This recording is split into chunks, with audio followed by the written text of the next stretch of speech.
leave, subscribe, make sure you hit the bell so you never miss. What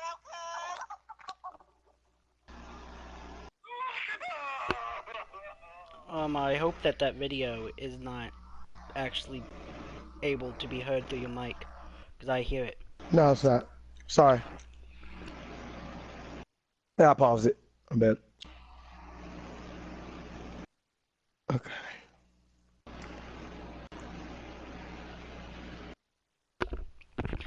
What is up, ladies and gentlemen? Welcome to Magnum Optimus Entertainment, where we're doing something new today. And I told y'all last night that there'll be a new series coming along to our channel, something wrestling related. I didn't really go into too much details besides it was wrestling related.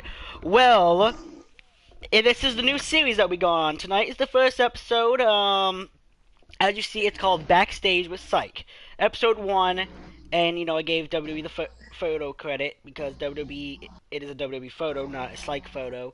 But pretty much go into details of what's going on with this new series. This is a little wrestling podcast that I'll be doing weekly. It's probably going to be every Thursday before or after I do Thursday Night Raw, where pretty much this won't be any created podcast. I probably will bring that in the future, but this is an actual WWE podcast where we talk about what happened on Monday Night Raw, what happened on SmackDown, what happened on NXT, and if there was a pay-per-view, like Money in the Bank was what we're going to start off with tonight, is Money in the Bank. We talk about Money in the Bank. So there will probably about every Thursday thing, due to the fact that Mondays is Raw, Tuesdays is SmackDown, Wednesdays NXT, and I usually work all those days, and Thursday's usually my main day off.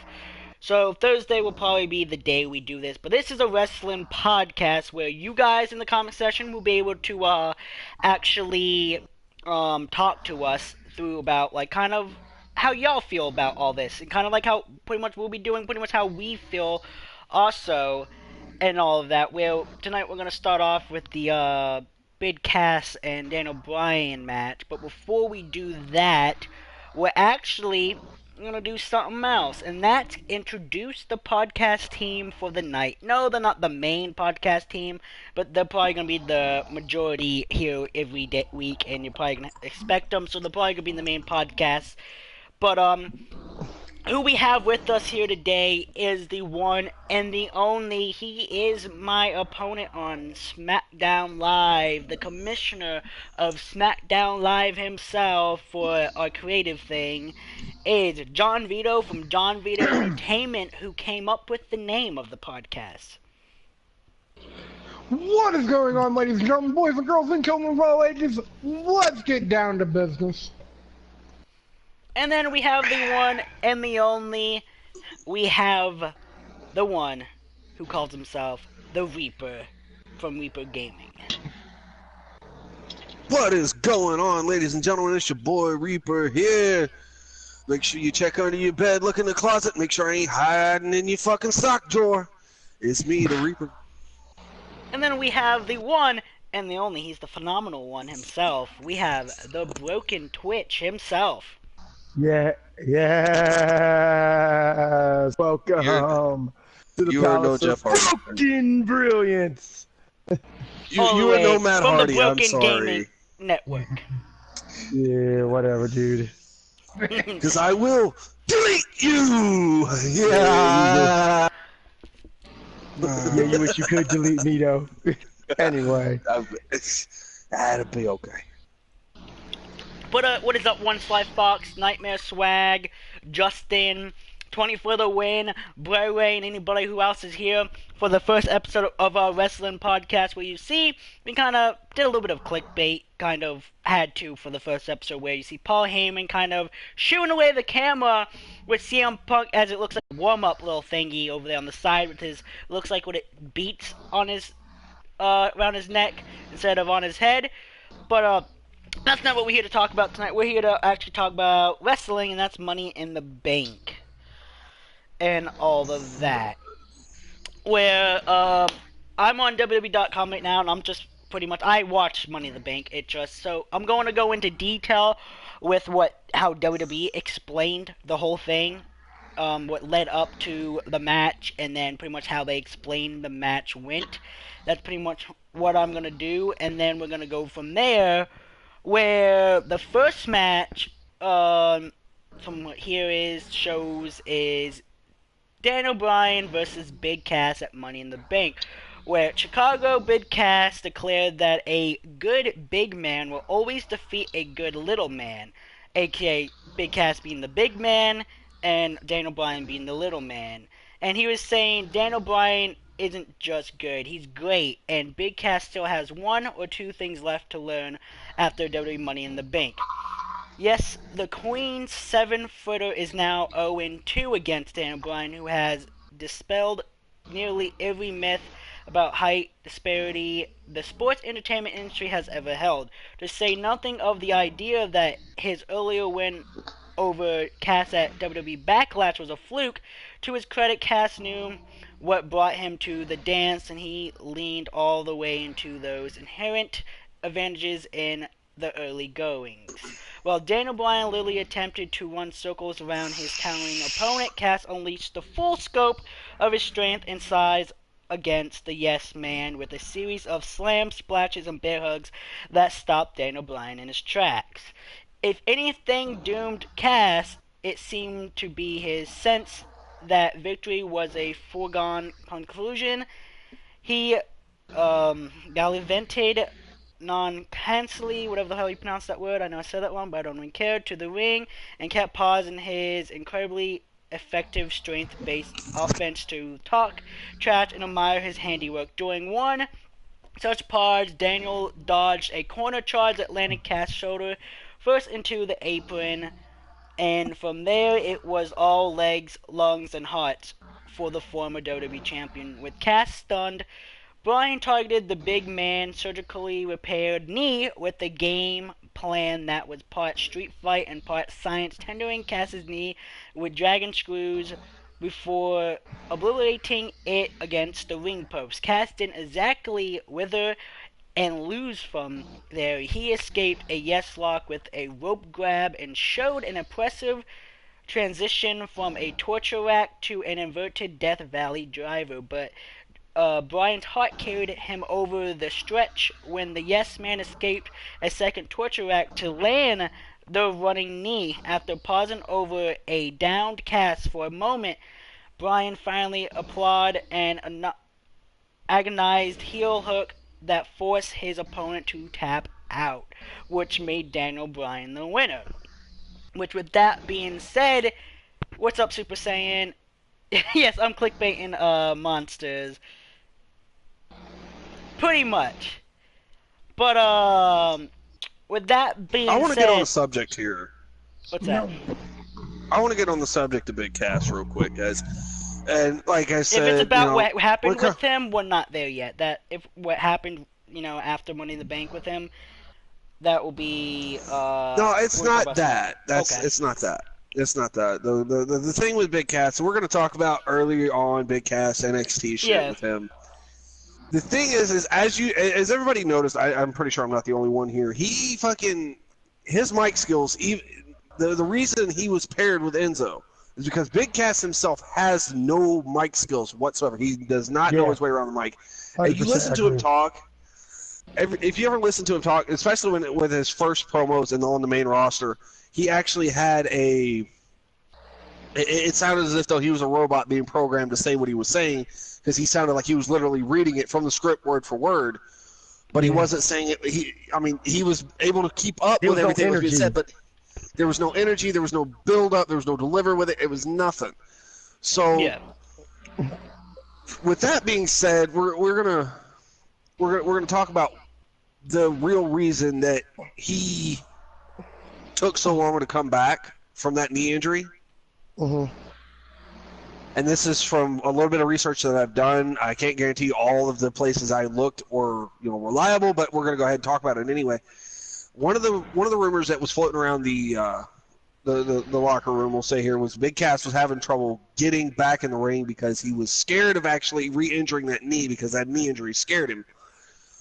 Was that Vince and Paul, a.k.a. Triple H, they could not figure out where they were going to put him, because they were originally going to start off with him coming back and picking up the feud that was left over from him and Enzo. Well, with Enzo being fired from the company, we'll get into that on another time. They weren't sure how to repackage him and where to put him, so they brought him in to kind of crash Daniel Bryan's return to the ring, which, yes, Daniel Bryan came back. We were all excited about it, or at least I was, because Daniel Bryan's one of my favorite superstars in the ring. He is very talented. Exactly. Hell of a grappler, hell of a submission artist. But to have him come back and feud with another little guy, honestly, to me, that's where they were failing at. They should have had him come back and go up against somebody like Roman Reigns or a Braun Strowman, or hell, give him a fucking Baron Corbin match. That would have been hell. Bobby Roode would have been fine. But I'm talking another big guy versus big guy match. Baron Corbin, fucking Mr. Monster in the Bank there, fucking Braun Strowman, or these guys. These are the guys they could have put him against, and they probably would have been able to work with him. But having him come out as a heel, he wasn't ready to be a heel in my opinion. He wasn't ready to be a heel because of the fact that he was still green, man. And that's that green. That's terminology that I learned from my brother who is working in the indie series.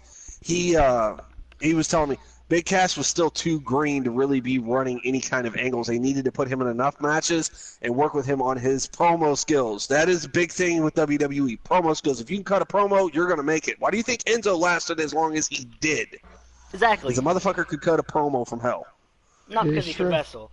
But, see, that's where I differ from you, because the Big Cass turning heel thing, I actually enjoyed. Like, they did it right when they did it with Enzo and Big Cass. They were kind of going right that way when they were just having Big Cass be this monster who was destroying Enzo. Where they messed up with him being a monster was, yes, they kind of had a good idea with him coming back and then ruining Daniel Bryan's comeback and trying to injure him and all stuff. Where they ruined that was they should have... The old WWE would have made Big Cass destroy Daniel Bryan back in the day to build his monster and his heel side up.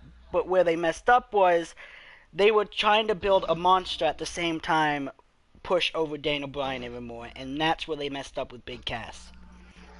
Well, in my opinion, as far as the push with Daniel Bryan's been over with the fans since the fucking Yes movement. As everybody knows, giving Daniel Bryan a push, in my opinion, was just shitty booking, honestly. Exactly, because, but at the same time, yes, Daniel Bryan was a big guy when the Yes movement went around, but when he injured himself and came back to the ring, you could kind of tell, yes, everybody was excited, but it wasn't as big as an excitement as before he got injured. So I think they were trying to. And that was a foreseen thing to happen, though. Him coming back to the ring, we knew that was going to happen. Exactly. Yeah, that was eventually going to happen eventually. But here's my opinion on the whole Big Cass thing. If you notice back when he was still with Enzo, you could kind of compare it, though, if you want to. I know this might be a stretch, but you can kind of compare it to back to Shawn Michaels and Diesel back in like the 90s, though. Big Cass was just there to be muscle, Exactly. Nothing more, nothing less. But what really, but with this whole talk about how Vince McMahon, how he likes big sweaty men.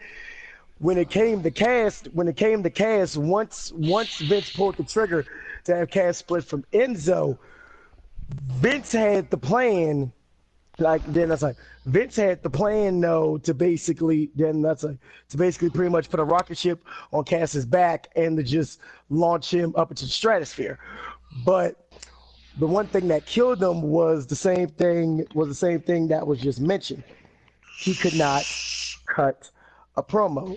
And that's what it is when it comes to WWE. If you can't cut a promo,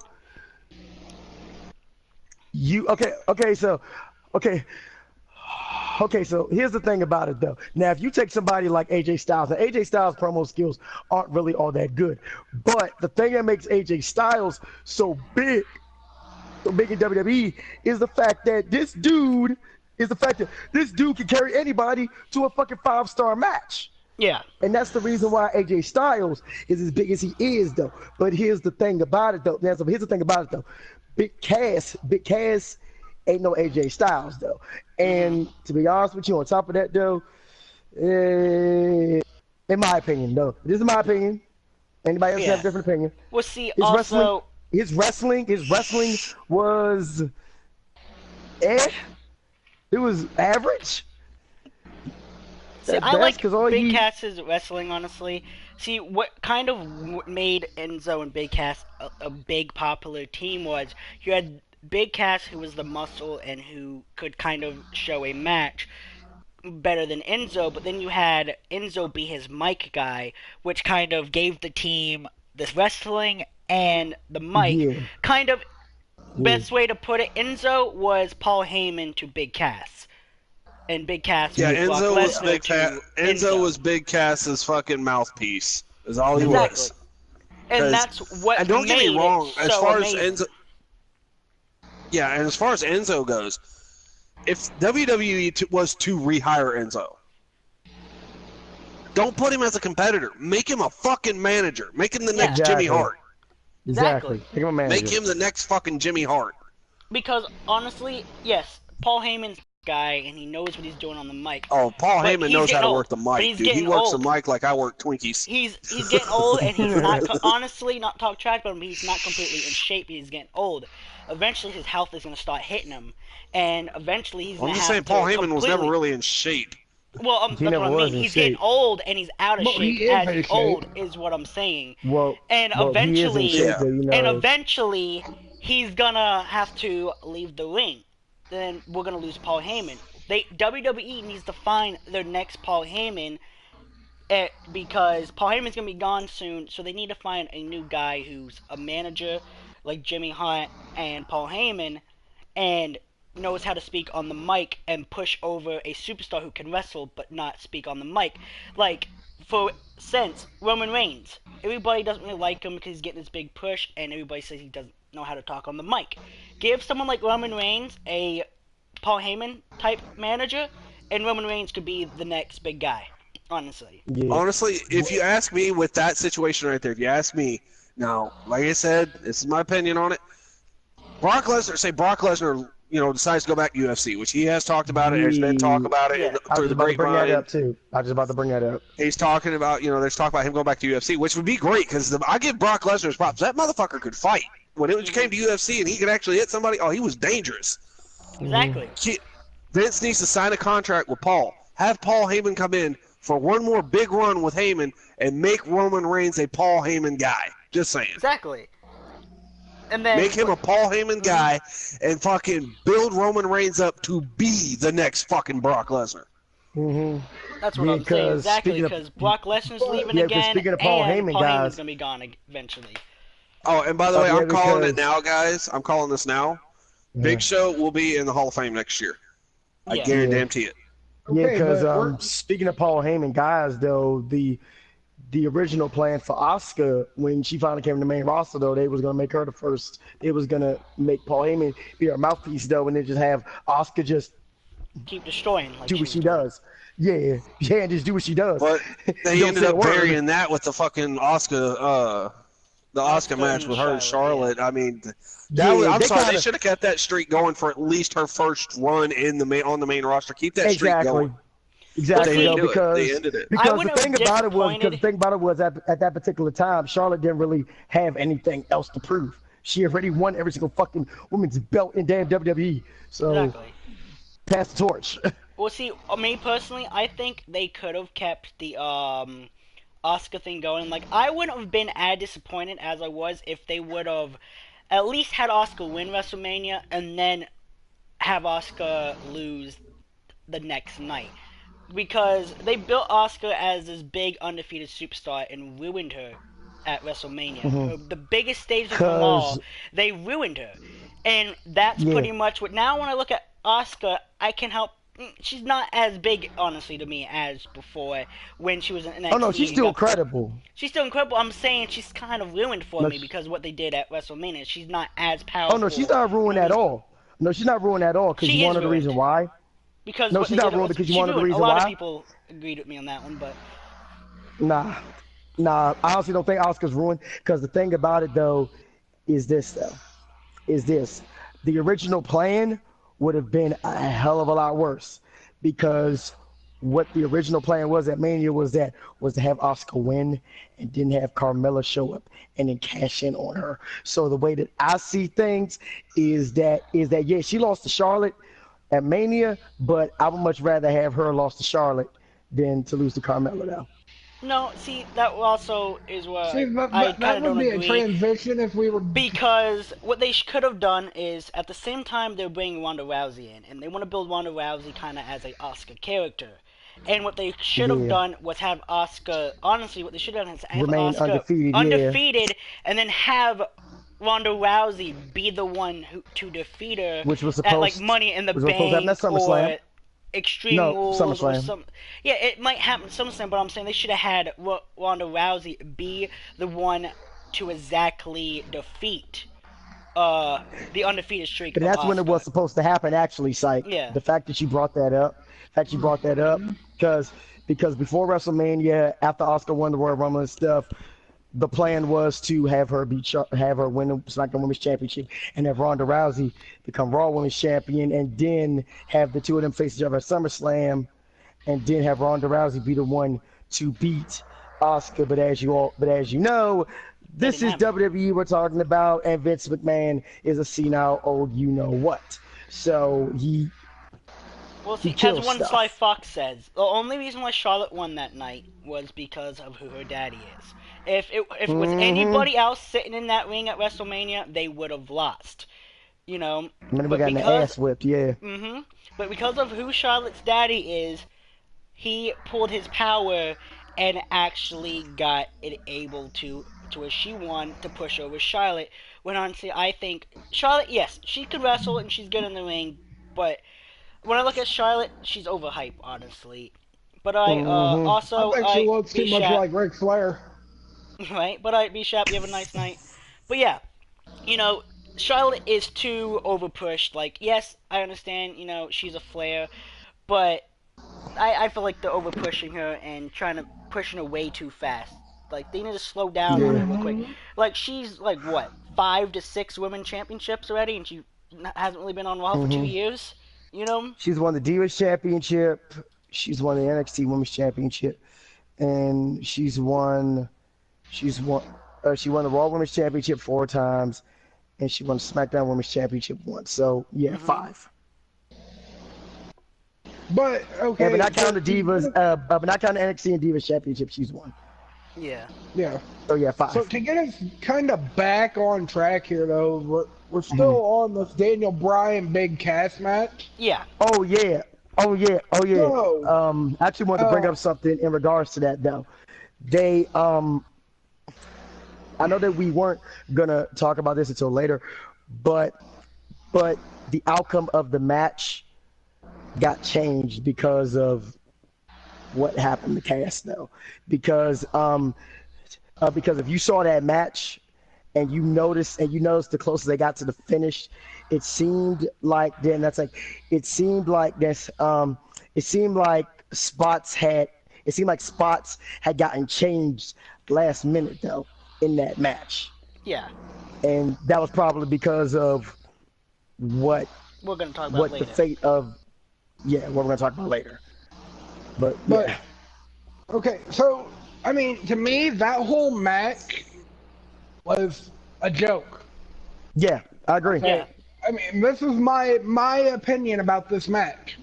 Okay, if you're gonna do something, all right, that would be like taking Psych, putting him in a ring like with a guy like me. I'm a bigger guy. I don't hide that from nobody. I admit to it. All right, Psych's a little guy. He accepts this. Okay, that's like putting Psych in a ring with me. I'm gonna pick him up, throw him around like a rag doll, and probably walk through him without even really busting a sweat. The reality of it is, okay, yeah, Daniel Bryan beat him at Backlash. Okay, let's set it up for something bigger. At Money in the Bank, well, why didn't Cass get over? Yes, there may be these little rumblings, well, they changed because of this, and this, but reality sets in. If there's even a talk that you're gonna be fired, would you rather have went out on a bigger note than losing to Daniel Bryan? Somebody who, in the fans' eyes, believes you should have walked through? Yeah. Does anybody really know the reason why he got fired? Because if not, I do. Which, Apparently, we're not talking about that yet. We're later. not talking about that yet. Yeah, we're not talking about that. Don't know why that was brought let's up. move on to this next... Yeah. We're going to move into this next match, right? Yes, because unless, there's anything else to really talk about that match. If anyone has, besides what happened Nah, next I don't got night nothing on to The say. fact that it went straight down south after it fucking happened, yeah. Well, Yeah, see, no. Yeah. me personally, I thought it was a really good match to open the show. It just didn't make sense. Like, honestly, they should have had... I understand why they, because what we're going to talk about later, why now Daniel Bryan won. But if what happened, he was still, with it till this day, I would have been disappointed because Big Cass were trying to build as a monster, but at the same time, build Daniel Bryan, well, they shouldn't have it. They shouldn't have been trying to do it together, Mm-hmm. But yeah, now it's time to talk about the next match, which was Bobby Lashley versus Sami Zayn, which, before I even start reading it off, I am going to talk about it was one of the most retarded and stupidest rivalries I ever seen, especially the stupid segment that they did with the supposedly three sisters of Bobby Lashley. Yeah, that was the most retarded thing ever. They had potential. Like when Sami Zayn and talk about bringing Bobby Lashley's three sisters who hate him onto Raw and all that. There was potential in it. I was kind of hyped. And then when they brought out the three transgenders, like I have nothing against transgenders, but when they brought out the three transgenders and made a big joke out of it, that kind of pushed me away from the rivalry. And I literally have not watched a Raw or SmackDown since. So I'll be honest with you about that. Dare I say, that segment was dumber than Alexa Bliss's "This Is Your Life" segment. Yeah. Yes. Okay, well let me say this. That was Now, I will say dumb. I followed the fucking feud between the two of them just to see how far Vince would take it. The thing that really pissed me off about it was when they had Sami Zayn question Bobby Lashley's service in the military. Yeah. That kind of pissed me off. Yeah, that so really, I kind of strayed away from it a little bit. And then I watched the match. They did, though. Because I see why they did. Like I said, I watched the match and everything, and it was good. I mean, the match itself, we could all tell it was going to be a squash match. But without getting too far into the match, the fact that they went as far as to actually, to me, it seemed like they were trying to bury Bobby Lashley with that. Yeah. And instead it reversed and buried the shit out of Sami Zayn. Well, the thing about Sami Zayn, and the thing about Sami Zayn is that is the fact that give me 1 second. Is the fact that when he came to Raw with Kevin Owens, this is looking, the Kevin Owens and Sami Zayn thing is looking somewhat eerily similar to Kevin Owens and Chris Jericho. Yeah. The only difference is the fact that Sami Zayn ain't no, as Chris Jericho would say it, I'm a king of the world, though he ain't no Jericho. Yeah. Because and then the other thing is that what kind of made me mad also is that why in the bloody hell did Vince McMahon have Sami Zayn wrestle injured for almost a freaking year?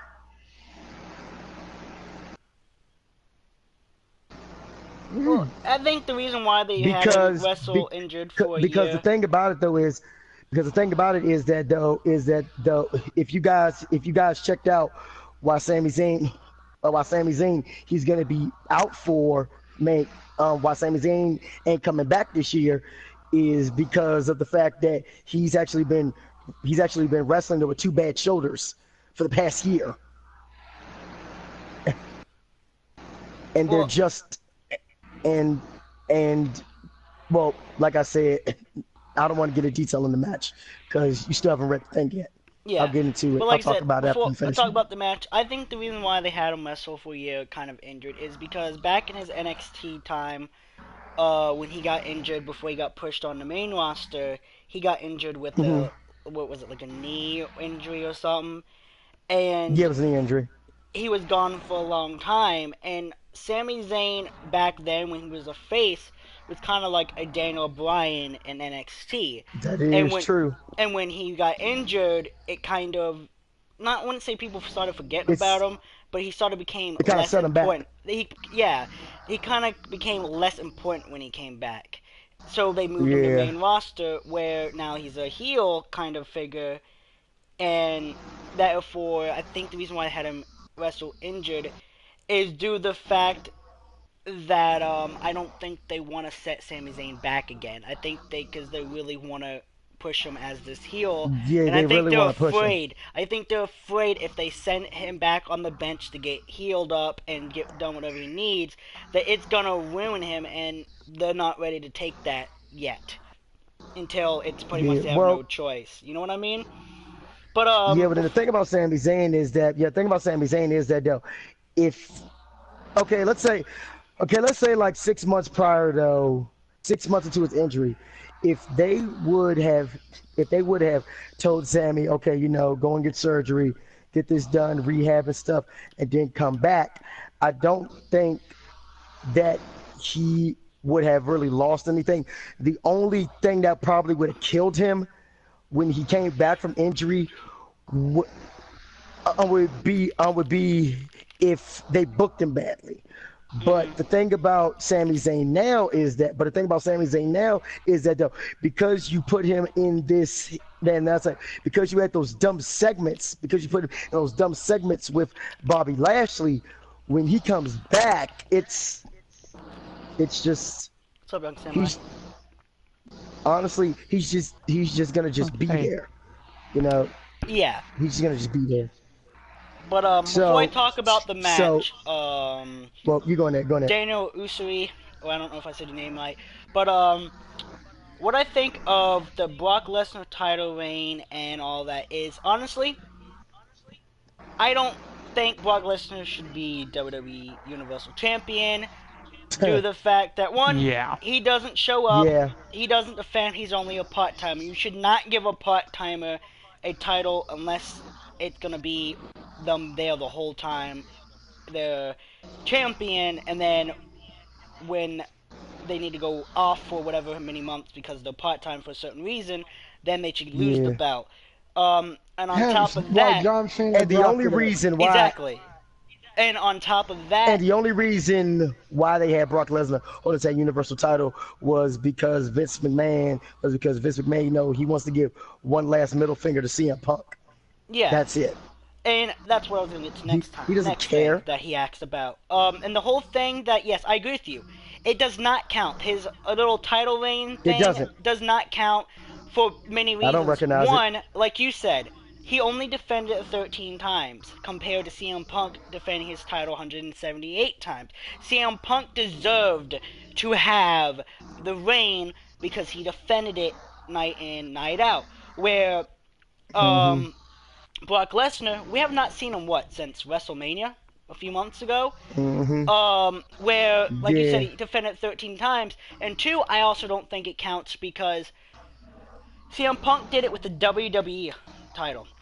Brock Lesnar's doing it with the WWE Universal title. Two different titles, two different reigns. That whole beating CM Punk reign does not count. CM Punk, in my eyes, still is the longer champion. WWE can fuck off with it. If they don't like it, well, guess what? They fucked themselves in the ass. We got 2 words for them. We got 2 and words for them. To add on to that, Psych, whenever Brock Lesnar gets beat, that title is just gonna be, that title's gonna be tarnished. Well, no. I take that back. No. I take that back. That title is already tarnished. It's already irrelevant. They're gonna have to do a lot to bring it back. What's up, It doesn't They're gonna have to do a matter lot to bring it back to its potential. They're gonna have to do a lot. Yeah, they're going to have to do a lot though. Because the thing about it though is though, the thing about it is that though, it doesn't matter if Finn fucking Balor beats Brock Lesnar for that Universal Doesn't title. matter if Finn It's not Balor, going to mean anything. AJ Styles, It doesn't matter Bobby if Roode, Braun Strowman. It's not going to matter. The only way at this that they point, can bring the title back to its potential is if they take the Intercontinental title and make it disappear for a little while and make people forget about the Intercontinental title and only show the Universal title. That is the only way that they can possibly have it relevant. And that's relevant, not to what it should be. There's one relevant. person. There's one person on Raw that I honestly think that can bring relevancy back to that title. And I'm gonna tell you guys right now, it's not Roman Reigns, it's not Finn Balor. Seth? Yes. The Either Seth Rollins or Braun Strowman. The reason why but the thing about Braun is that Braun would have to be like dominant, okay? He would have to be steamrolling people for the next year and a half. Yes, He would have to have at least a year and a half reign with that belt. I agree with the Seth Rollins and Braun Strowman, but there's somebody who can make any title he has relevant. You mean Joe? Okay. John Cena. I hate to say it, yeah, part fucking timer, but when that part timer's fucking there, he works his fucking ass off. That is true. Part timer's there, you strap a belt on him, that belt will be there every week, that belt will be defended whenever every pay-per-view you have him listed for. That title will be relevant in 6 months. See, this is the reason why because turning back time again. See, this is the reason why John Cena, he didn't have a problem though. He didn't have a problem constantly losing to CM Punk though during CM Punk lengthy reign though. Because the thing about John Cena is this though. John Cena John Cena knows when somebody is going to be successful and when they're going to be a bust. This is the reason why John Cena though, he has been trying to get people to notice Velveteen Dream, because he honestly believes that Velveteen Dream can be the next John Cena though, and that he can fucking carry this company though. Honestly, me personally, if we're gonna talk about the Velveteen Dream, but the problem with worst Velveteen thing Dream that is they that did with him, the worst thing that they did with Velveteen Dream was give him the Velveteen Dream gimmick. That is honestly the worst. I just can't. I can't feel it. I just can't feel it. I don't know why, but I cannot feel the Velveteen Dream. Now. Yes, he's so over with that gimmick. I can't feel the gimmick though. Like that. That is not fucking. What's his name? What's his original name when he was on Tough Enough? Patrick. Yeah, Patrick. That is not Patrick. Because I feel like they're making Patrick someone who he's not is. And what's up the game? You know, like I feel like they should have gave him he would have been over still, no matter what gimmick they gave him, because he's Patrick, and he was over when he was Patrick on Tough Enough. Everybody wanted him to win, but then he still didn't because of reasons that, you know, I feel like no matter what gimmick they gave him, he would have been over. And I think the only reason why the Velveteen Dream gimmick is actually doing good is the fact that Patrick is the Velveteen Dream. If they would have gave it to anybody else, I feel like it wouldn't be as over, pretty much. Well, another reason why the Velveteen Dream gimmick is over in NXT, it's because, like Dan Nuts, it's because of the of a few things. Number one, it's because of the way that Patrick is just like he is like embracing this gimmick though. Like Dan Nuts, he's basically has this do or die attitude with the gimmick though. He could care less. He could care less whether or not he's winning or losing matches though. The crowd is loving the gimmick though. He is doing everything he can to make this gimmick work. He is basically, I'll tell you this much. Velveteen Dream is basically this era's Goldust.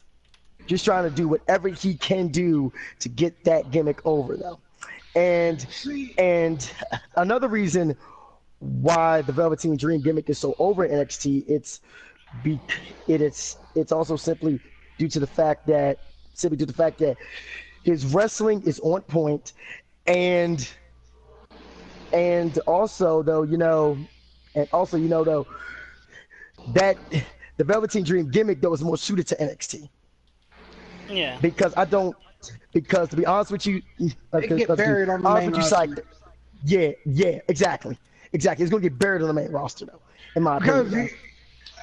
I got my own opinion about the Velveteen Dream. You say the modern day Goldust, but look how they got him dressing. I see a modern day Rick Rude. Yeah, and that's where you mean the Velveteen? said that. You mean the Velveteen? Yeah. Someone I actually can just said that. though. One Sly Fox said that himself. I think it was One Sly Fox who said it. Yeah, I can see that. And I hate to say it, and this goes for WWE in general. It's something me and Psych have talked about lengthy and length when we're not doing a stream. We have talked about it. You look at Finn Balor or Samoa Joe or Shinsuke Nakamura on NXT. Bobby Roode too. Bobby Roode. He was in that, but you look at how they were on NXT, right? It was a lot different. Okay. Also, it was sorry. They get onto the main. They get on to the main roster and they get buried. Baron Corbin on NXT dominated NXT. Made it to the main roster. Guess what fucking happened? Jobber. Got buried. That's the reason why Triple H though. Yeah, because that's the reason why Triple H though. He is trying to get back some of that talent that was on NXT back to NXT though, because what Triple H is planning on doing is that though what Triple H wants to do, but Vince won't give him approval. Triple H wants to have NXT be its own separate thing, as to be on network TV. That way that people can actually be able to see this talent on TV and not have to just watch it on WWE Network. Well, that's what he wants to do. Me personally, I feel like they should keep it on WWE Network due to the fact that I feel like them not being restricted with television rules, that they're able to do as much as they're able to do. And I honestly feel like... Now that I think about it, you're right. Now that I think about it, you're right. I honestly feel like they can make a better Raw and SmackDown, and if they ever wanted to get out of PG-13, if they go on... They have the network. They have the network, and the network gives them their own rules, that if they wanted to have a better Raw and SmackDown, because I feel like half of the storylines have to do with the network restrictions. If they wanted a better Raw and SmackDown, drop television, tell Fox, USA, and anybody else that they can fuck off. They're going back and doing their own thing and take it to the network. And I feel like if they do that, they can push the network so much more, and on top of pushing the network so much more, it will give you better episodes of wrestling and could give it back to the old days when it was good. Of the Attitude Era, yeah. And this is the reason why. And this is the reason why, although nobody wants to admit it, New Japan Pro Wrestling is fucking kicking WWE's ass. Because it's not on a network; it's on its own thing, pretty much. When it comes to better matches, I'm telling you this right now: there is nothing that WWE can put out for the remainder of this year or going into next year that is gonna top the 2 out of 3 falls match between Okada and Omega at Dominion. Nothing. But you have a point. But even Chris Jericho, he did a one-off for Greatest Royal Rumble, whatever. Good. But what did he do the second that match was over? He was in Japan attacking fucking Naito. Naito. Exactly. Not even a week later. And the other thing about it is, though most people don't notice, though, Chris Jericho is still technically signed with WWE. Vince is still paying him. Vince is still paying him right now, but because Vince knows, though that Jericho, he's at that level where he no, because here's the thing about Chris Jericho. Here's the thing about Jericho. Jericho and Vince have this relationship though it's not up there like Vince and Taker though. Jericho has a relationship with Vince where Jericho could go to Ring of Honor, he could go to New Japan Pro Wrestling, go have these matches, and then if Jericho wants to come back, Vince will welcome him back with open arms. Mm-hmm. But yeah, continue. I'm sorry. Yeah, back to the match at hand here is Bobby Lashley and Sami Zayn. We're talking about something way about wrestling. We're gonna get distracted. We're gonna go off topic. but anyway, Psych. You said you were gonna read the thing. Yeah. Well, anybody have anything to say with that before I read it? The next part of what we're going to do. And get back on topic. I think back on the match was stupid. The match was stupid, but you know. That's what kind of got this all off topic, which honestly, was good because, I don't want it to be scripted to where, we're stuck to on topic, where it's fun, it's nice to be able to go off topic. I think we went off track. Yeah, because I think we went off track because we did it we went way off. Rivalry to NXT to New Japan to WWE gets off the network. No, just hear me out real quick, Psych. I think the reason why we went off track was because I think all of us agreed that because I think all of us were thinking that if we really went into detail about this Bobby Lashley and Sami Zayn match, one of us was going to go on like a full-blown rant. I'm not gonna lie. How stupid it was. But I was sitting. That's what I'm guessing. Exactly. One of us was going to be like, you know what? F this match. This match is stupid. Be like, it just go on like a tangent for like 15 minutes. Because honestly, what we talked about was a lot more important and a lot better than what the fuck. A lot more interesting. Yeah, pretty much what it says is in Chicago, it took Bobby Lashley a minute to get a hold of Sami Zayn at WWE Money in the Bank. But once he did, it went south in a hurry for the trash-talking Canadian, who quickly found that his mouth had written a check that his body couldn't cash. After weeks of insulting to Lashley's family and military service that normally General Big Man was raring to fight Zayn from the jump. However, the former NXT champion had no problem with using his cat-like agility to play cat and mouse with his opponent, nor did he have a problem raking Lashley's eyes and booting him through the ropes to finagle a count-out attempt, nor did he have a problem punching and kicking Lashley while he was down. Unfortunately, once Lashley grabbed a hold of Zayn, literally, he grabbed his balled-up fist and squeezed in an echo of their handshake of a few weeks ago. It was all Bobby all the time after pulverizing Zayn with a clothesline, shoulder tackle into the corner, and a big spine buster. The former ECW champion executed not one, not two, but 3 stalling suplexes, each punctuated with a gruesome backbreaker, all for which left Sami so beaten down that Lashley pinned him by simply placing a hand on his chest. Given the severity of Lashley's aggression, Zayn likely won't be convinced that his opponent is a honorable person as he presents himself to be, but if nothing else, he'll probably think twice before picking a fight with him from now on.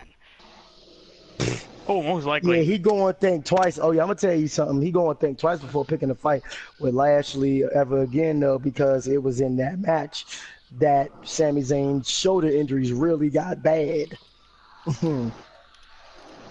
Just a heads up, but I will say this about Lashley. Have you guys noticed that Bobby Lashley is nothing like how he was when he was still in TNA. Yeah. Well, and I think a lot of that is... It's bad. A lot... this is true, because Bobby Lashley in TNA would have walked in, beat the hell out of him, hit him with a spear, 1, 2, 3, and walked out and not cared. Mm-hmm. He was in TNA to get a paycheck. Yeah. Exactly. But it's bad. It is bad. But if you remember how Bobby Lashley left after a feud with Booker T. Of all people, at that point in time, Booker T was itching to get out to go to TNA. Yeah. And Bobby Lashley's contract was up, and they couldn't reach an agreement, so Bobby left. Went to MMA. From MMA, he hopped over to TNA for a couple, that was supposed to be a short-lived thing, couple matches, he was done. Ended up being like a 2 or 3 year thing. But you look at Bobby Lashley now compared to 2008 Bobby Lashley. Mm-hmm. You got a better superstar. You got somebody who can go in, work, and do it right. So Yeah, I feel I the agree. good and the bad with what you're saying here. But Yeah, because the Bobby Lashley back then, it was just... I love the It was Bobby Lashley just- back then. Like, one of my favorite superstars was the Bobby Lashley back then when he was doing ECW and all of that. And I'm disappointed. Like, Bobby Lashley now, you know, now that the hopefully whole thing is over and that we could actually see hopefully a better Bobby Lashley, is I've always been a fan of Bobby Lashley since Gate 1 when he entered WWE, because Bobby Lashley was one of those forces that you don't want to reckon with, you know? And this time, when they brought him back and kind of had him feud with Sami Zayn, I feel like y'all said, they were pretty much trying to bury Bobby Lashley, but at the same time, then that didn't happen because Bobby Lashley won. So it was one of those confusing things where it kind of seemed like the whole rivalry between Bobby Lashley and Sami Zayn, they were pulling shit out their ass, seeing what could work and what couldn't work. And they didn't know where they were going. And they didn't know where they were going with it. They just were doing it as they were going. And I agree, but here's my argument with this. Okay, Bobby Lashley has been gone since 2008, early 2009 at the latest. So to them, they got to know if Bobby Lashley can still be Bobby Lashley. Granted, yeah, they got to see all these tapes, blah, blah, blah, but how's he going to work in the locker room? How's it going to work here?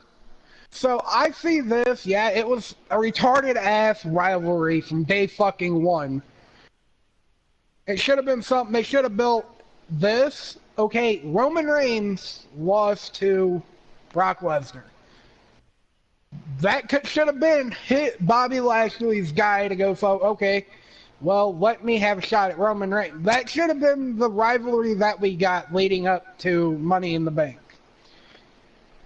My opinion, because, again, Roman Reigns, I will beat it into people's heads. When it comes to Roman Reigns, that motherfucker will work his ass off. He's talented. Yeah. He just don't have the skills on the mic. He isn't The Rock. He isn't Rikishi. Rikishi was bad on the mic. Well, Rikishi was Rikishi, though, so it didn't matter. But Rikishi did something different at that point in time. Alright, when you saw Big Kish and Scotty 2 Hotty and Grandmaster Sexy, you at least got a badass dance at the end of the match. Man, they need to bring that entrance back in the fucking WWE games, though, man, because that was my fucking jam, dude. I agree. That was my fucking jam, bro. We used to stay dancing to that shit. Right. But, again, we're getting off... My point here is, I think what this was... You should have been talking about Rikishi and Too Cool, man. Bring back my childhood, man. But I think what they're doing is, instead of putting Bobby Lashley in a big feud against Roman Reigns like I think they should have done, is letting him get his feet wet a little bit, taste of this new talent coming in, and seeing if this is going to work for him or not. Because exactly. How do we know not in 3 months he's going to hop off and go back to TNA or Ring of Honor or MMA or something like that? You know what I mean? Yeah. So, I mean, you got to let him get his feet wet a little bit. You can't just say, well, this is why. I think this is why, and this is my opinion. So, and you know what they say about opinions? They're like assholes. Everybody has one. Exactly. But, like I said, I'm extremely glad and extremely stoked that this rivalry between Sami Zayn and Bobby Lashley is over, and we can say it's happened, it's done, God. and that hopefully we won't have to see him feud again. Now I hope, you know, for Extreme Rules, because Extreme Rules is a Bobby Lashley style pay-per-view, and I feel like they could really push Bobby Lashley into what he used to be, into a good rivalry at Extreme Rules. And if they don't do it at Extreme Rules, I feel like it's going to be harder for him to push Bobby Lashley back into how he used to be and kind of get him out of what they kind of did with this rivalry with Sami Zayn, where it was kind of the fans, honestly me, was confused with what they were really trying to do. Were they trying to push Bobby Lashley? Were they trying to ruin Bobby Lashley? Were they trying to make him look like a monster? Were they trying to make him look like a brittle joke? Like, I didn't really understand what they were doing, and Extreme Rules pay-per-view will exactly could push over Bobby Lashley, because Bobby Lashley is a former ECW champion. So he knows Extreme Rules, and he's not afraid to take barbed wires and tables and steel chairs and all that.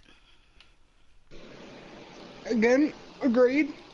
But I honestly do. I believe okay, if we're gonna kind of dabble into predictions here, I see Bobby Lashley winning this multi-person match, whatever it may fucking be. They haven't even announced what kind of fucking match it is, but I see Bobby Lashley winning it, and here's why. And it's a dream match for me, because it's something I would have liked to have seen in 2008, is Bobby Lashley and Brock Lesnar. Yeah. But I may get that match, but there's still a monster roaming around with a goddamn briefcase to cash in anytime he fucking wants. Which I'm glad, honestly, we're not in that match yet, but we're going to be talking about that later. But so I am just going to bring it up now, that I am excited that the person who won the Money in the Bank was who won. But, you know, we're not going to say the name yet, because we're not there yet. Yeah, that's why I didn't refer him by name. Anyways, what match we on now? Now we would be on the Intercontinental Championship match with Seth Rollins and Elias. That was a pretty damn good match. Yeah, I was going to say, this was one of the good matches of the night, where I can honestly say I enjoyed the whole match, because one, Seth Rollins was in it, and two, Elias was in it. I got to see Seth Rollins, and I got to see Elias get his ass handed to him. But well, I wouldn't say he got his ass handed to him. No, he did pretty good. It was a competitive match. Well, I mean because of how the outcome was, you know what I mean? Yeah, he got beat, we'll talk about but that he didn't now. get his ass whipped. He didn't get his ass whipped. Psych, damn, you making it seem like that? It's like that. Then it's like you making it seem like. Then you making it seem like Seth Rollins did Elias just like how Braun Strowman, treated Elias in that John Cena at WrestleMania did to him. In that no, not even that. No, not even. Yeah, well, yeah, I guess you could say that. I guess you could say that. I don't know which ass whooping was worse, the John Cena or Braun Strowman one. Because John Cena was more frustrated than anything, and John Cena frustrated is not really good. That's about not good for the other person. Exactly. But yeah, the Intercontinental Championship match, huh? Yes. Where in Chicago at Money in the Bank, Seth Rollins is a self-professed fighting Intercontinental Champion who has lived up to the moniker but he didn't have an answer for Elias at WWE Money in the Bank. That is, until he used a time-honored, if slightly underhanded tactic to pin his most dodged challenger yet. That Rollins resorted to don't we know what that fucking word is, not even gonna say it, but is a surprise for a champion who has made constant competition the founding principle of his reign. However, it's also a fighting end to this particular, which has seen Rollins and Elias trade sneak attacks and the occasional exchange in tag team action. Little to no one confrontation. Elias took advantage of Rollins' unfamiliarity throughout the match, catching the Kingslayer with a clothesline in the opening moments that landed him neck first on the apron. The pain from the impact rendered the champion helpless against a mugging from the guitar-slinging challenger, to say nothing of a rolling Cobra clutch that seemed as though it could end the match in a submission. Even the Architect slowly but surely began to rally. The lingering damage to his neck took something out of his high-risk, high-rewarded offense, with additional damage also sustained to his knee, tweaked off a leapfrog, and ribs off of a blocked frog splash. Superplex X Falcon Arrow combo side. Rollins was fighting firmly from underneath, and when Elias attempted to finish the job by pulverizing the rest of Rollins' body in a brief scrap on the outside, the Kingslayer was forced to operate on instinct and adrenaline. The champion reversed drift away into a roll-up that was quickly countered and countered again, and when Rollins finally found himself on top, he grabbed a handful of Elias's pants, using the extra leverage to get the most hard-gotten pin of his title reign.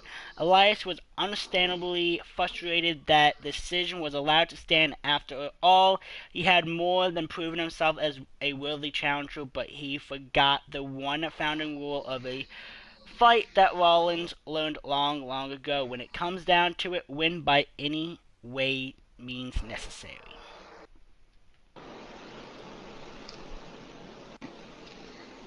Okay, so I'll start the talk off of Seth Rollins here. I believe, and I'm sorry, a lot of people, you guys can put me on the fucking chopping block. Oh God, here we go. I hate to say it, but out of Dean Ambrose and Roman Reigns, the most over superstar in WWE right now, Seth Rollins. is Seth Rollins. When it comes to when they were reuniting the Shield, whose idea originally was it? It came out of the mouth of Seth Rollins. Yeah. Seth Rollins is the guy. I'm sorry. To me, he is, and yeah, Roman Reigns walks around, I'm the guy. No. Seth Rollins is the guy. And that's kind of why, when it was time to take one of the Shield members away from the Shield and break up the Shield, they picked Seth Rollins and made him part of the 30 figure, because they knew that he would have... Dean Ambrose probably would have been a good pick too, but Seth Rollins was a better pick out of a lot of them, which kind of is work, because now with that, they built him to be the Kingslayer that he is now, and one of the most important WWE superstars to this day, and that could possibly, if Seth Rollins decides to leave WWE and go back to Ring of Honor or New Japan Pro Wrestling or anything, that would pretty much put a big stepping stone into WWE. Oh yeah. So I mean, hands down, to say that the way he won is something he wouldn't do, horseshit. Yeah. I'm sorry. WWE, that is horseshit. Because I don't care, you're trying to bill him as a face, but even a good face still has heel tendencies. Mm-hmm. And you can't just drop something like that. So I'm sorry. Exactly. I agree with that. But all around, the match was great. I loved the match. Yep, so did I. That's what I gotta say about that.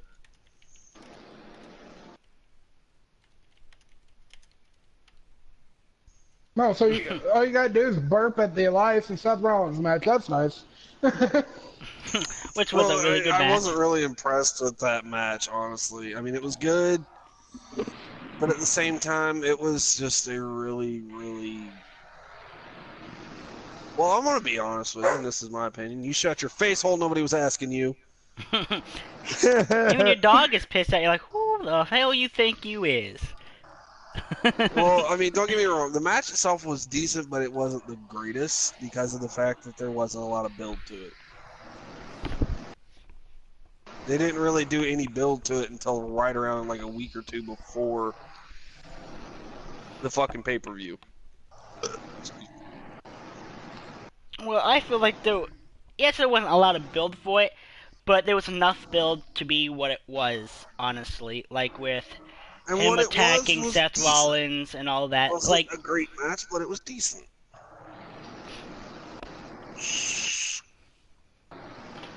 That's my opinion. Who has the chopping block? Oh yeah, I thought I was going, but apparently I'm not. Oh, he just saved you from the chopping block. Where, honestly, I could see, yeah, there wasn't much build-up, but I can see if they wanted to continue the rivalry in a way that Seth Rollins and Elias rivalry would go amazing, honestly. And I honestly, yes, Elias is kind of a jobber, is kind of how they're using him, but with the way the match went, they were kind of, it looked like they were almost going to make him win and pull him out of the jobber way and kind of make him kind of an important part of Raw, which I wouldn't have been disappointed with, honestly. I kind of hope one day that Elias is the one to beat Seth Rollins, even if it's for a little bit, because I can see Elias being an important part of Raw instead of like a Kurt Hawkins type person who's just there to They need to fucking fire Kurt Hawkins. I was honestly hoping... Yeah, I was honestly hoping that I was kind of hoping that when they brought Kurt Hawkins back, that they weren't going to do what they did before and make him a jobber. I thought this time around, because the way they built him up when they were saying he's coming back and all the promos, videos they did saying he's coming back, that they were actually going to make Kurt Hawkins like a Seth Rollins type character. But instead, they gave him the most famous and most losing streak thingy-mabobber that they did and made him a joke, and I'm honestly disappointed with it, where it's like, why did you bring him back if this all you were gonna do? And Kurt Hawkins, why did you allow this to happen? Because he's getting a fucking paycheck. Yeah, but I'm sorry, he's getting a paycheck. But Kurt Hawkins honestly deserves more. He could, if they actually want to push him, he could be something in the company. Now, if they want to push him, he can't. But before then, when he came back, oh hell yeah, they could have fucking pushed the hell out of him. But now it just, even if they try to, no one's gonna allow it to happen. Where unlike Elias over here, they kind of, yes, they were bringing him down, but they didn't bring him down to that stoop. To where now, if they wanted to, with especially the way it went at Money in the Bank, they could have Elias beat Seth Rollins, and some people will be pissed, yeah, because you can't make everybody happy, but there will still be some people who will be like, hell yeah, Elias beat Seth Rollins, hell yeah, he finally actually doing something in his career, you know? Yeah.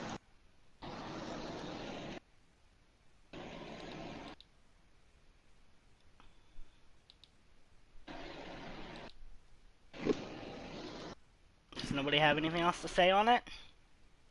No, I mean, I'm agreeing with what you're saying here. Yeah, so, I agree with what you said. Alright, so it looks like it's time to get on to the next match, which is the Women's Money in the Bank match. Oh my fucking god. No, I'm why, gonna be why did they give I'm gonna start the this. Why, win oh to why, Mike Alexa? Peak, oh why, Mike Peak. Hold on. Sorry. I want to start this off with the Did they women's give match, the 'cause I win watched that to from Alexa Bliss? I'm Why? sorry, But Well, I this was is why, and I'm honestly gonna tell you happy, this. and I was honestly stoked that they gave it to Alexa No. Bliss. Like, that No. made Okay. my night. Okay. Yes, I understand Vince Hello. Ember Moon and your probably should have won it. Yes, Becky Lynch probably No, I wasn't even rooting for whatever. Amber Moon. I'm just saying, no, Vince, what is with you and your fucking hard on for blondes, man? Like, seriously. Okay, I will explain this to you if y'all shut up. Give me a minute, damn it. Going ahead. Okay, so look, listen. The reason they're doing this, and now I've looked into a little bit of this. I've watched what happened at the match, and the fact that they had the thing is what it is like you said. Vince McMahon has got a hard on for tight blondes and little fucking skimpy outfits and their boobs hanging out and whatnot. But the other thing is the reason they did it is they're trying to push Alexa Bliss. They're trying to give her a big push. So what better way to give her a push than have her win the Money in the Bank contract? Didn't she just just recently have a big push last year? She did, but apparently wasn't big enough. Vince and them want Vince. Because she appeals to the younger, just like with Enzo, with the way he dressed, the way he talked, she appeals to the younger generation of children. That's why they see a woman like Alexa Bliss as the women's champion, and apparently a lot of these little fuck girls out there that think they're hot shit, they see Alexa Bliss as champion, they think they can fucking do it, and it brings in more revenue for Vince.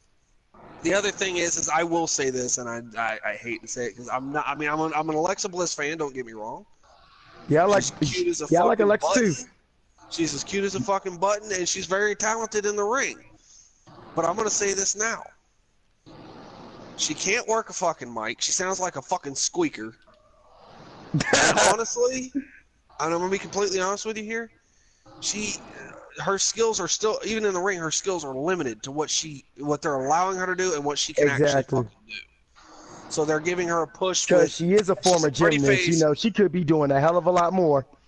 Dude, she's a former fucking bodybuilder. Yeah, she's a former bodybuilder and gymnast. She could be doing a hell of a lot more. Most of the ones that come into the fucking WWE had a fucking bodybuilding past at some point or another. I mean, take a look at John Cena, for example. Take a look at fucking Braun Strowman.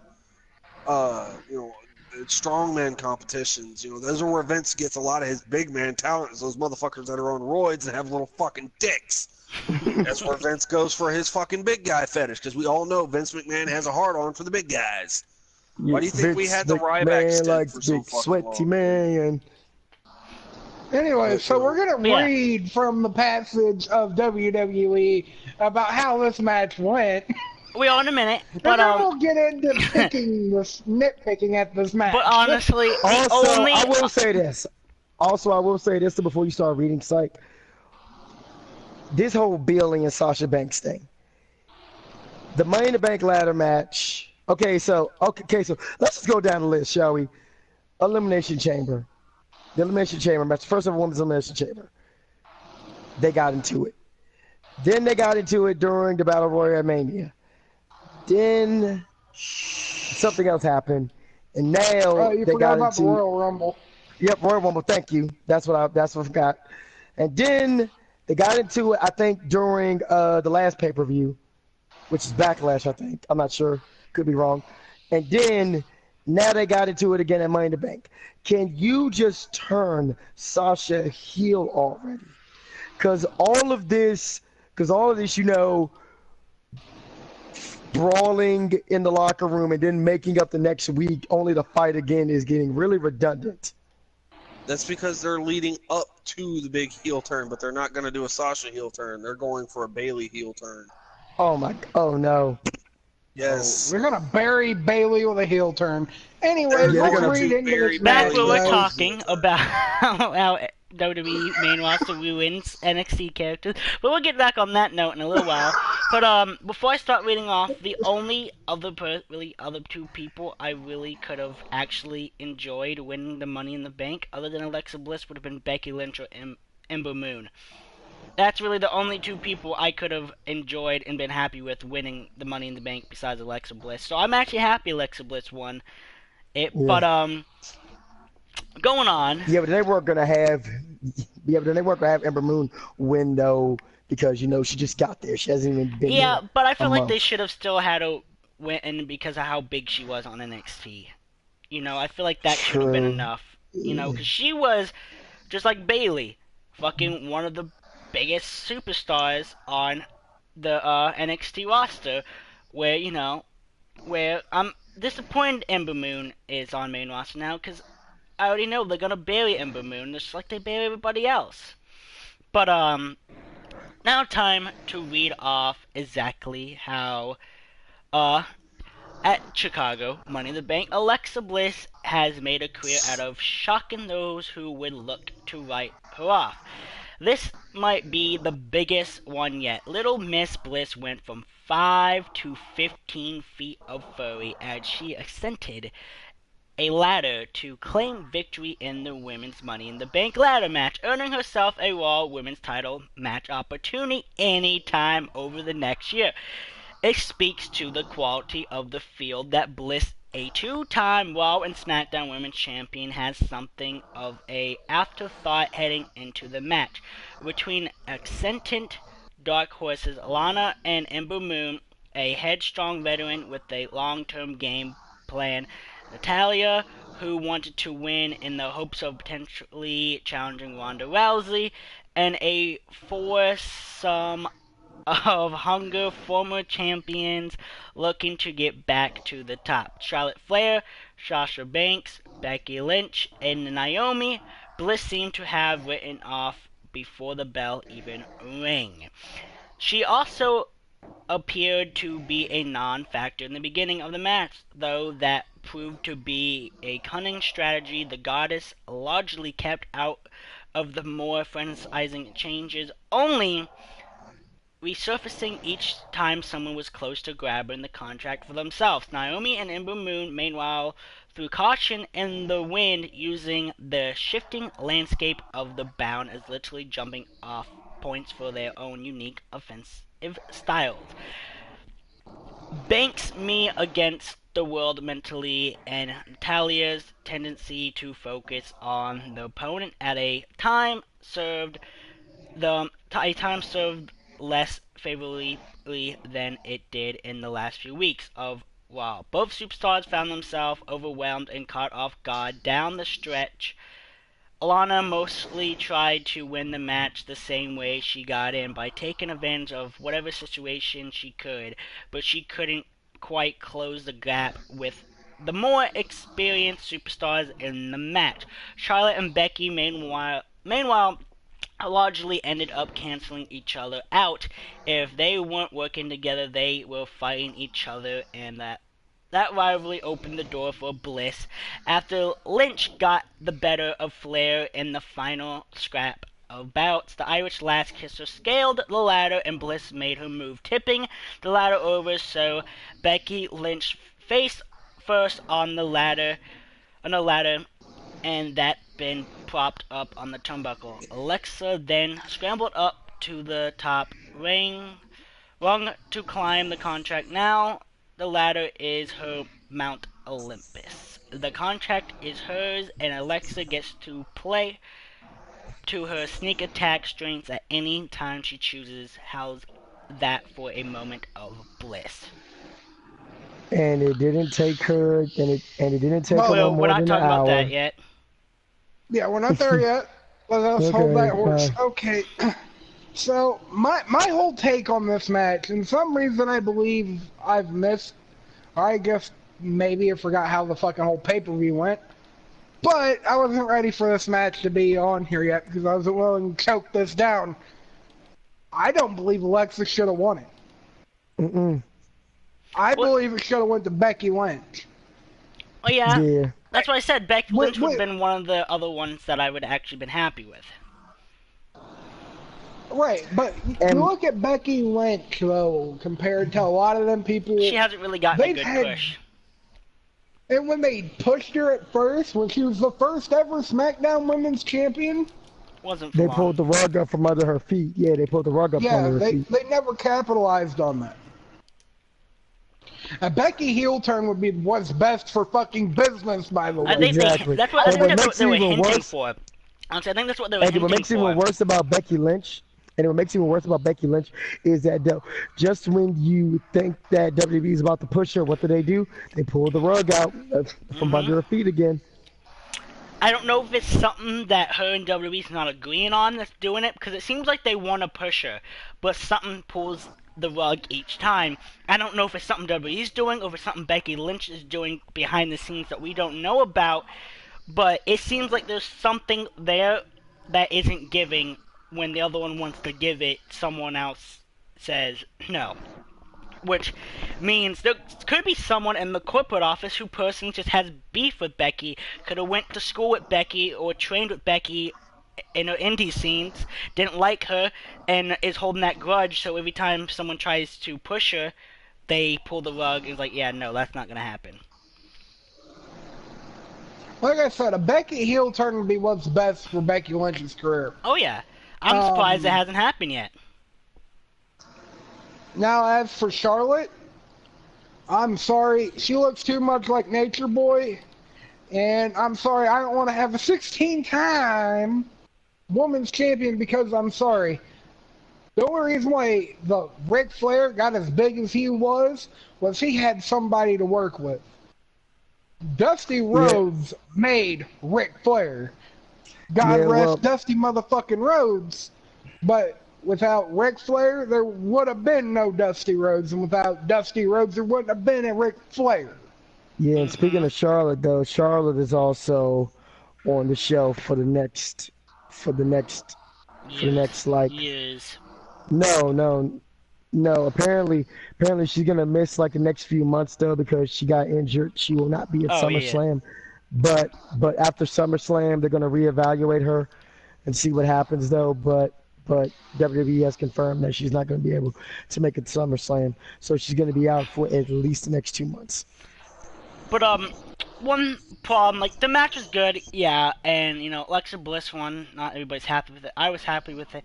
Only problem I had with the match is you could predict that something was going to happen each time. Like, when Becky Lynch was on the ladder right before Alexa Bliss won, you could see Becky Lynch grab the briefcase, struggle with it, and then it kind of seemed like she was looking to see where Alexa was.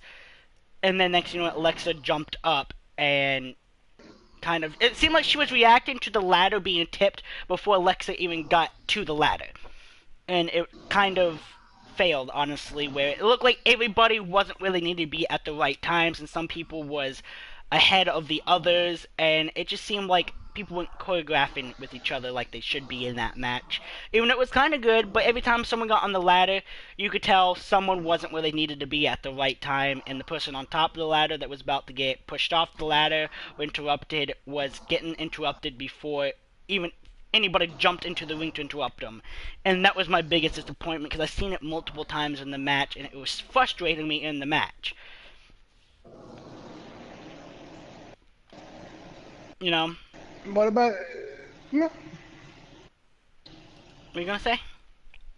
No, I was just trying to see if Reaper had something to say about the match in general, or... Yeah, you know, since Reaper hasn't really said anything since he's been here. Honestly, for me, like I said, the match was good. The fucking choreograph was off. A lot of them were overselling. A lot of them were not even selling at all. Some of them were reacting before something actually happened. I saw quite a few botched moves during the fucking match. And again, the ending didn't piss me off. It's not that I didn't want Alexa Bliss to win, but I was kind of hoping for maybe a fucking push for Ember Moon or maybe a push for Becky Lynch.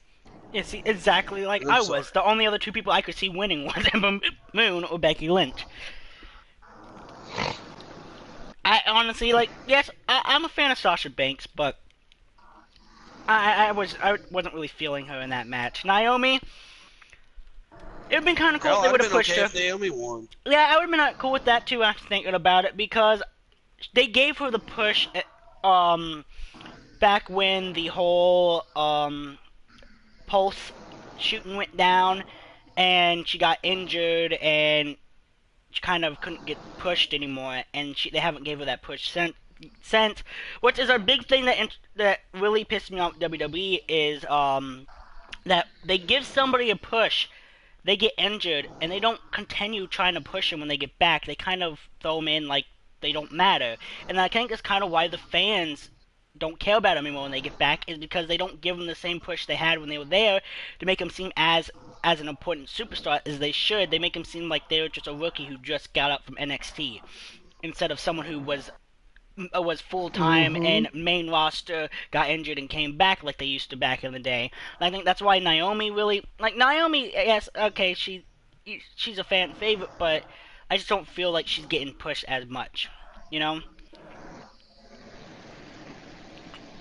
But yeah, I can see that. So what match are we moving on to here, man? So we're ready to move on to the next match. Okay. Come on, if my computer will stop going down to the bottom before I'm ready. So we can do that match. Boom, boom.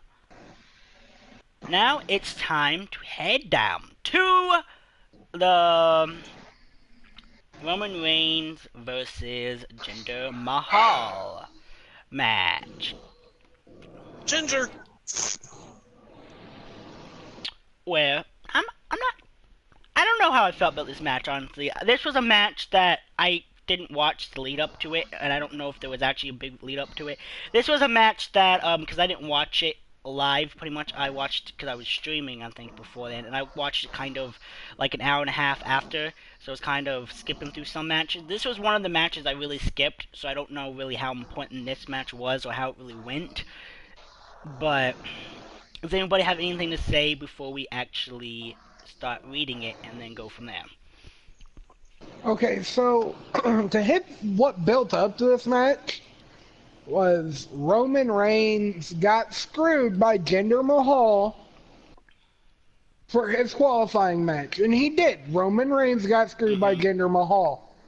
Well, that turned into the next week where Roman Reigns beat the hell out of Jinder Mahal.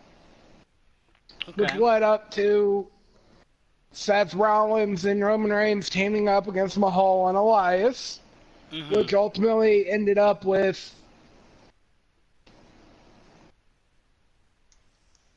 Mahal attacking Rollins and Roman with a chair after the match.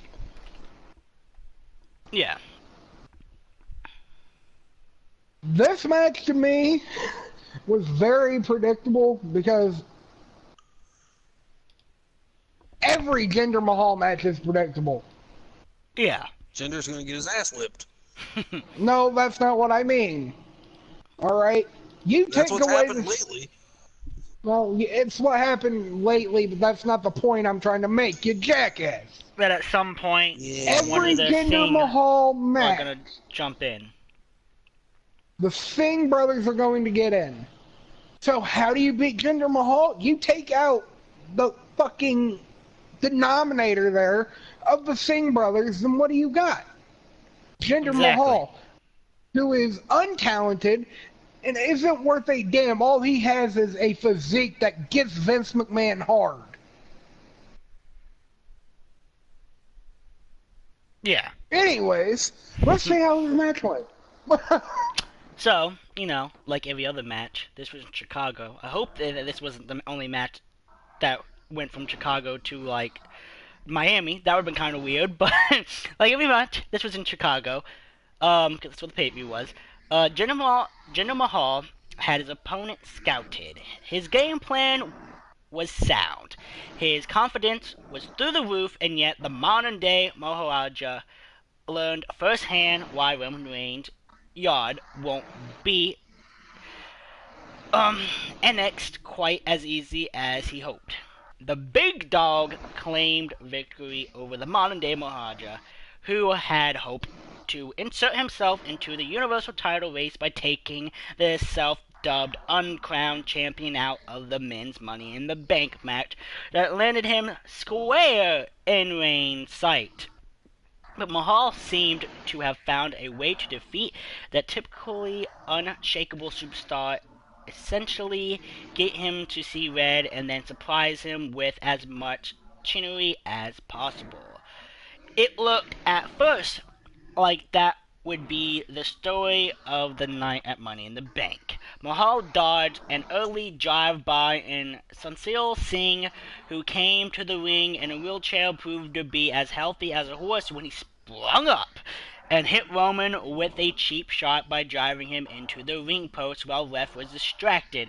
The hostility of the Chicago crowd even appeared to help Mahal as he whistled away against his opponent's back.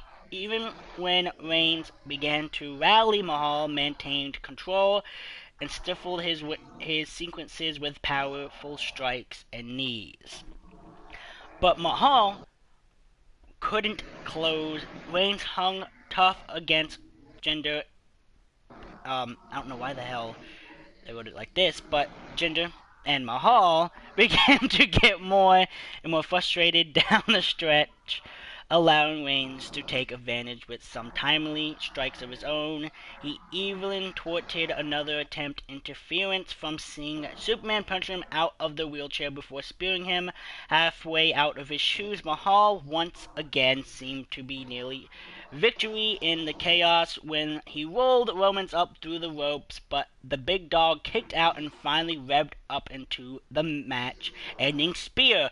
Credit to Mahal for his strategy and confidence, but he would have done well to learn his own lesson and keep his eye on the ball, because the second you take your foot off the pedal, that's when Roman Reigns has you.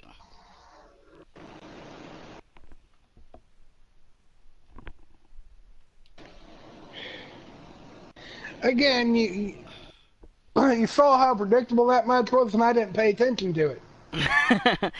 Yeah, because like you said, at some point, it doesn't even have to be the Singh brothers. At some point in Jinder Mahal's matches, somebody is going to come out to the ring, if they're not already out to the ring, and interfere. Hence, when the Pajami prison match happened a while ago, who came and interfered? First it became the Singh brothers, and then the creator of the match himself came out and put himself into the match. The great fucking Khali. Yeah. So, I mean, you guys have my... Vince McMahon had a hard-on for. Right? You kind of have my opinion of how this match was by just me being able to predict the match. Junk.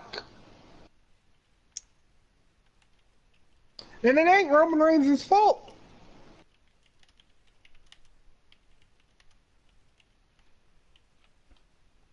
Exactly. It's not his fault. But, you know, like I said, that match, I just was one I really... And I don't know why, it just, you know, because like I said, it kind of felt like a match that, okay, yes, kind of makes sense, but yeah, because, you know, Jinder Mahal screwed Roman Reigns, but it also seemed like there could have been a better match that could have took that place on the card, honestly. You know? Mm-hmm. Because as we all know, which I'm surprised that, you know, like, what I see they're doing with Jinder Mahal and the Singh brothers is they're trying to go back when they did Seth Rollins and JJ Security. And that's honestly all I look at when I see Jinder Mahal and the Singh brothers is Seth Rollins and JJ Security, you know, where, you know, like WWE likes to do is they like to rewrite old storylines, you know. It worked with this superstar, why won't it work with the other one? Well, one, because it's not Seth Rollins, and two, they're not JJ Security, and three, the storyline has already been done, you know, and as a writer, you shouldn't rewrite the same chapter. When you make a book, you write a different chapter for that book. Why write the same chapter in the book that's already been written? Doesn't make sense to me. Well, that's the way WWE thinks is the best. What's best for business is rewriting old chapters and seeing if they can make them better, which honestly I don't think they can, because it's not as surprising as the first time where, as you said, but Jinder Mahal, he's in the ring, who's gonna come out and help him either win or lose, depending if the referee's paying attention? The Singh brothers. Why? Exactly, why? But, does anybody else have anything to say about that match before we move on to, honestly, a match where I think I have a lot to say. And next we'll go back to WWE ruining NXT Superstars this next match. Does anybody have anything to say? You always have a lot to say. Yeah, do I? What's up, Sniper Myth? How's it going? You have a lot to say when you actually have a subject that you feel passionate about. Exactly. Unfortunately, this is one of those subjects I truly could care less about because everything that's being done now was done in the fucking 90s. Yeah. I mean, it's just done with different people and they try to mix mash, but you've got the same person writing it that's been writing it since the 90s, and Stephanie McMahon is not one to be changing shit. Exactly, that's why, they just need to have Triple H take over the main roster and just, write the main roster storylines because WWE could be great again because Triple H understands the business better and he's been in with the modern day, so he knows how to write the modern day storylines instead of rewriting old chapters, like I said. That's the problem, though. He's not a writer. Triple H, he does NXT. If you watch NXT, there's a reason why NXT is better than main roster. It's because Triple H is the person running NXT and he's the mastermind of NXT. That's why you don't see Triple H much anywhere anymore besides NXT because NXT is Triple H's baby. And you can see the differences between Vince McMahon and Triple H's writing. And that's why you get all these amazing superstars go to main roster nowadays, is because they come from NXT, which Triple H built them up to be this big thing, and then Vince McMahon brings them back down to a jobber status when they were the big deal. They went from the big deal to, oh, it's just this person again, which is sad.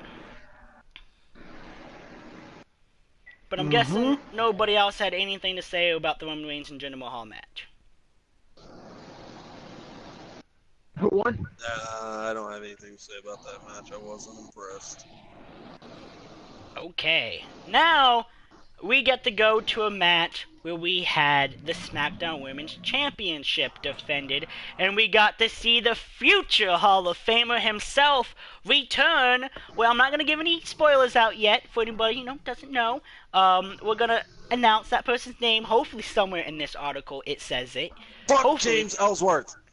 Well, or you could just be Reaper who just ruins the name, when we weren't trying to say it yet. But, I've been drinking a little bit, I apologize. But, in Chicago, like all the other matches, faced for the second year in a row with an impossible task that everyone assumed she was nowhere near ready for. That's right. Carmella once again achieved the impossible at WWE Money in the Bank, and for the second year in a row, James Ellsworth helped her do it. The reimburse of Ellsworth, who was released from his WWE contract late last year after months as Carmella's henchman, was a truly poetic instant of history repeating itself. Ellsworth infamously helped her win the first ever Women's Money in the Bank ladder match at last year's event. So it was only fitting that he resurfaced to help the Princess of Staten Island in a title match against Asuka that was fast becoming a formally for the Empress of Tomorrow. Speculations leading up to the showdown had mostly been on whether the end of Asuka's undefeated streak had left the former NXT Women's Champion to diminished to mount a credible challenge, and the Japanese striker wasted no time dispelling those notions in the most painful fashion imaginable. Carmella's early confidence was quickly whittled away with each blistering chop, kick, and hip charge from Asuka.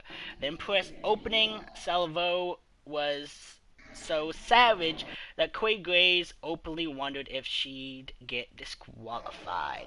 Carmella found some success in her surprisingly deep playbook of submissions, and by using Asuka's aggression against her, waiting for the champion to rev up and then simply getting out of the way so Asuka landed the most damage on herself. Though right as Asuka was moving in for the final push, a mysterious figure cloaked in Asuka's robe and mask climbed up on the apron. When the individual unmasked to reveal the future Hall of Famer, James Ellsworth, Asuka was so stunned that a savage kick from Carmella to Asuka's dome was enough to put Empress of Tomorrow down for the count. Is this enough to prove that Carmella is truly better than Asuka, as she claimed when the reunited duo danced up the ramp? Debatable, but she was clearly more than ready. Yep, sure was. Where I have, I am excited that James Ellsworth is back in WWE and on the side of Carmella. The only problem I have with this was the way how the match went. And Asuka is supposed to be this dominating force to be reckoned with that doesn't take any shit, and if anyone tries to get in her way, she just runs through them. Well, in this match, they made Asuka seem like a little punk bitch when Ellsworth climbed up in her gear, because they made her have this scared face like she's just seen a ghost for like, what, 2 minutes? They was just sitting there doing nothing, and then Ellsworth unmasked himself, revealed his face, which I don't understand. To a huge pop.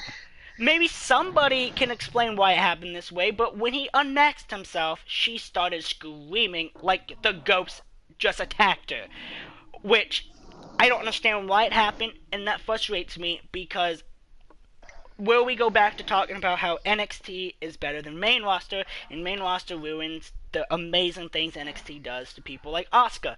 And NXT Asuka was undefeated, a force to be reckoned with, and for over 900 days, mind you. If James Ellsworth would have got on the rope like he did at Money in the Bank in NXT TakeOver, Asuka would have single-handedly, kicked his head off, unmasked him herself, and then made him tap out and pretty much become her bitch, and then get in the ring and slaughter Carmella. But no, we didn't see that. Instead, they made Asuka seem like a fragile little child looking at a clown, and started screaming when they realized the clown wasn't a clown, it was their next door neighbor. but the brilliance of Carmella. The brilliance of Carmella is there. But Mella is money. Yes, Mella is money. Mella is money, yes. I'm kind of happy she retained. It just didn't seem like the Asuka that we were built to know Asuka as, what the problem was. That was a bad booking decision. Again, another bad booking decision was moving her from Raw to SmackDown anyways. Yeah, but I understand the reason why they moved her from Raw to SmackDown. But I understand the reason why they moved her to SmackDown. It was because on Raw they had Alexa Bliss, Nia Jax, Bayley, and Sasha Banks, and then Asuka would have gotten lost in the shuffle. Yeah. But I will say that what you said earlier, though, Magnum, I now agree with you with what you were saying in regards to WWE, though, how they basically treated Asuka. Yeah.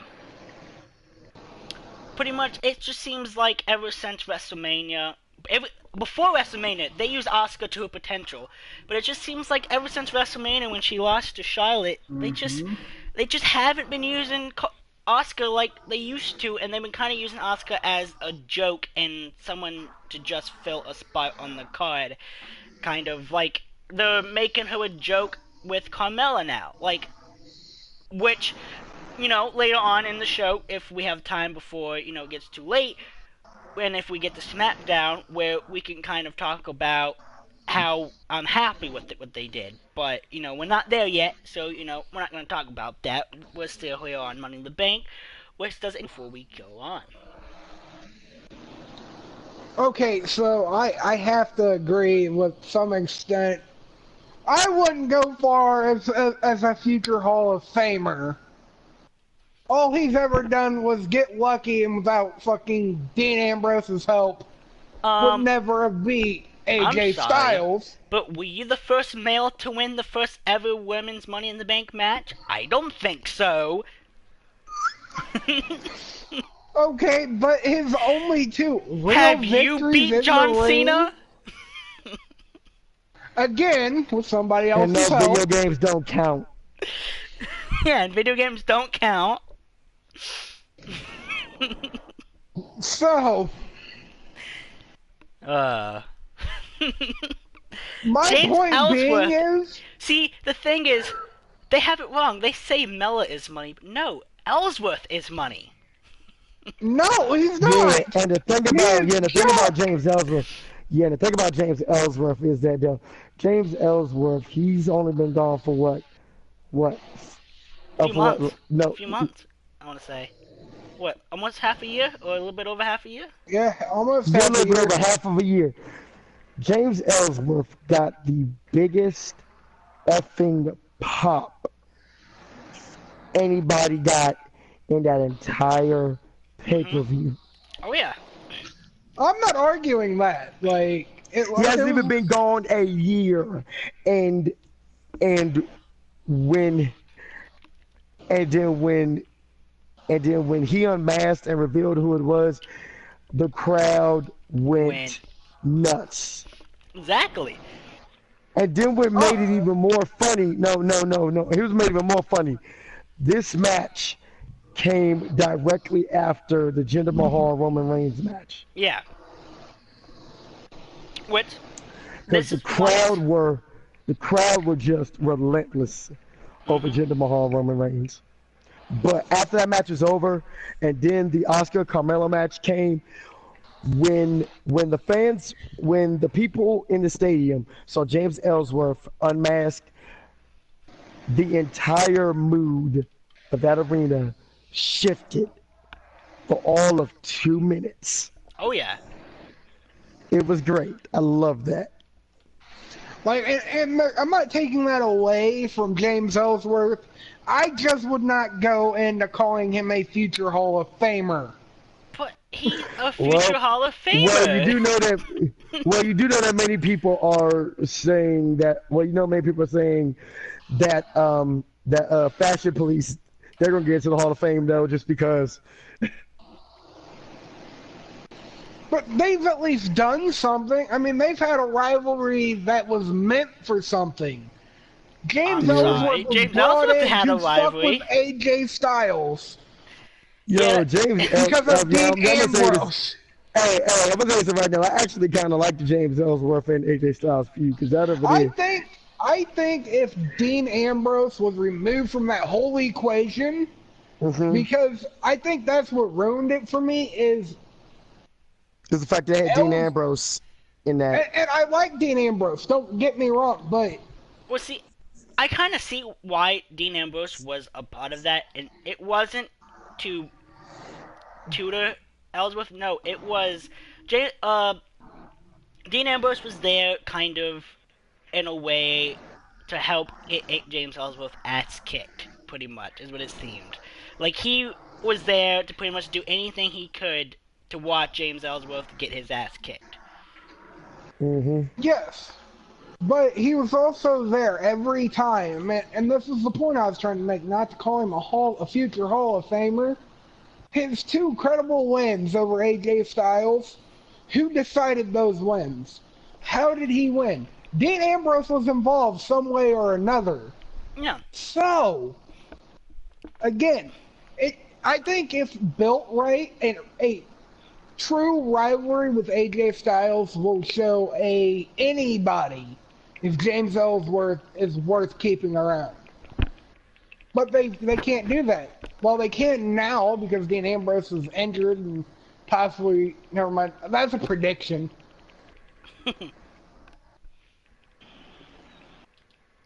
Because of things that were said last week or this week on that other thing that was going to be part of this. Anyways, that's my take on the whole James Ellsworth situation. But Mela is money. I want everybody to take that to the bank. Mela is money.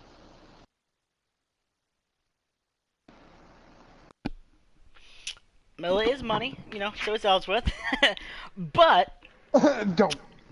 speaking of AJ Styles himself, we are at the AJ Styles versus Shinsuke Nakamura last man standing match. Which, this was kind of like, I like AJ Styles, I like Shinsuke Nakamura, but this was another one of those matches I kind of fast forward because I kind of seen the built up for it, but I also feel like it was something that lasted a little too long, honestly. But, Shinsuke Nakamura has made a cottage industry out of bringing AJ Styles to his knees. So it made sense that the King of Strong Style picked a last man standing match as a stipulation for his third play at the Phenomenal One's WWE Championship. But in a match where all Nakamura had to do was drop AJ for a count of 10, the champion dug a little deeper, went a little harder, and got a little meaner to retain his title in the most intense match yet of the two World Travel Superstars' dream rivalry. The weeks leading up to the bout had seen Nakamura take up rent-free residence in Styles' head. Each of his sinisters was enough to send the Phenomenal One flying to a flurry, so it was natural that Styles came out swinging, though he ended up expending so much energy that Nakamura was able to turn it around and notch some early count from the ref. The King of Strong Style was also the first to lean into the more extreme elements of the match, taking the fight outside of the ring. Each opportunity he had, speculations had focused on how far Styles was willing to go to retain his title. For a while, it seemed like the more put into question might have been how much he was willing to take, while Styles currently brutalized every joint and vertebrae of Nakamura he could get his hands on. This was largely a defense effort from the champion, who found himself don't know how to pronounce that word, so not even gonna try to, but atop an announce table, beaten about the All-State Arena and fastballed through a table. This on top of all usual agony that comes from suffering the King of Strong Style offense. The Phenomenal One answered the count of 10 after each bout of brutality, and the moment shifted on something fairly mundane by comparison. A single exposed turnbuckle, which Nakamura ended up kneeing full force when Styles dodged one of his corner attacks. The Phenomenal One pounced with a blitz of kicks, a tortuous calf crusher, and an attack from a steel chair that was so savage that Nakamura was forced to go back to his bread and butter. A low blow that appeared like it would finally get the job done. Styles got up from that too, as well as the Kinshasa, whatever the hell you pronounce that followed, using the table to haul himself to his feet. By this point, champion and challenger were on their last legs. Nakamura bumped knee, would barely support his weight, and didn't help. And Styles finally revealed how vicious he get to protect his title. A phenomenal 4-1 off the announce table, a Styles clash off the steel steps to the floor were the start when Nakamura got to his feet and dared Styles to come on. The champion obligated with a stinging kick to the knee with a phenomenal forearm to the outside that shattered the table and finally left the challenger unable to respond. Styles retained and his reign as WWE Champion moves on to its 222nd day, a count that's growing larger by the second. Which now, also another thing to speak of AJ Styles, I am excited AJ Styles is the 2K19 cover star.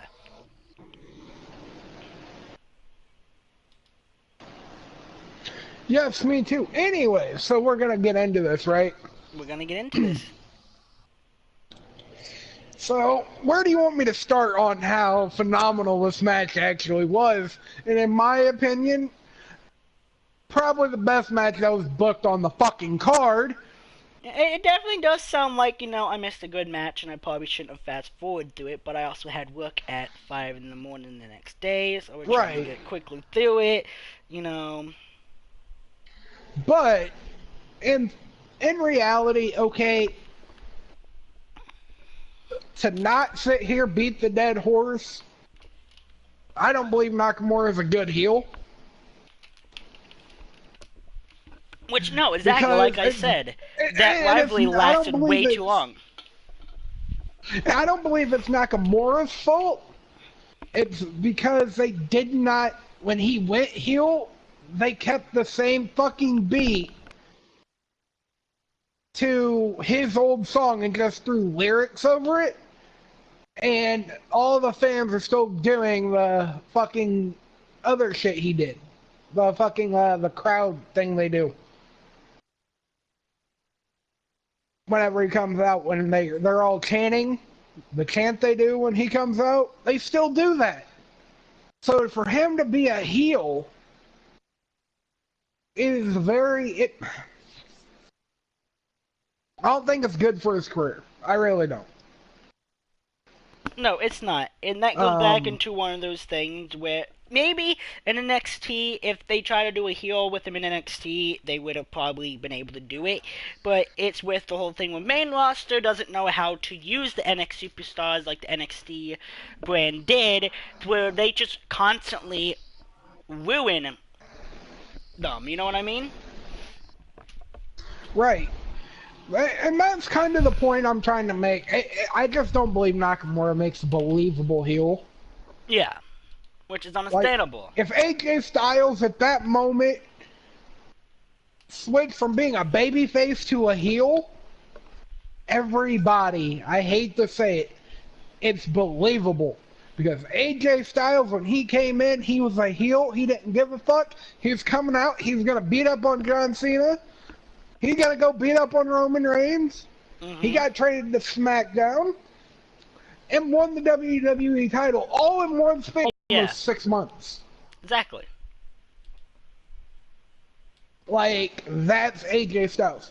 That's what brought AJ Styles to the dance. Is any match AJ Styles is in can be a 5-star fucking match because AJ Styles believes he is the best. The moniker, the Phenomenal One, is not just a moniker to him. That's how he is when he is in the ring. You can't take that away from him. And that is the way he'll always be till the end of AJ Styles is.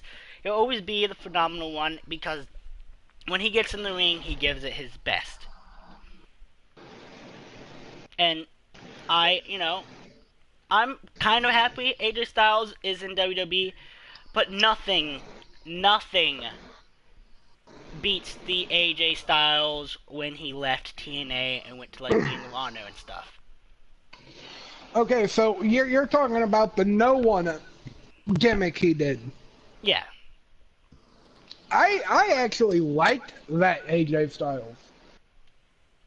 Because at that point in time, and a little backstory about that whole no one situation. That's what I'm saying, you know. Nothing can beat that, right. Really. No.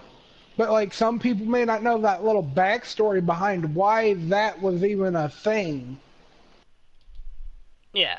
But he was very vocal about it.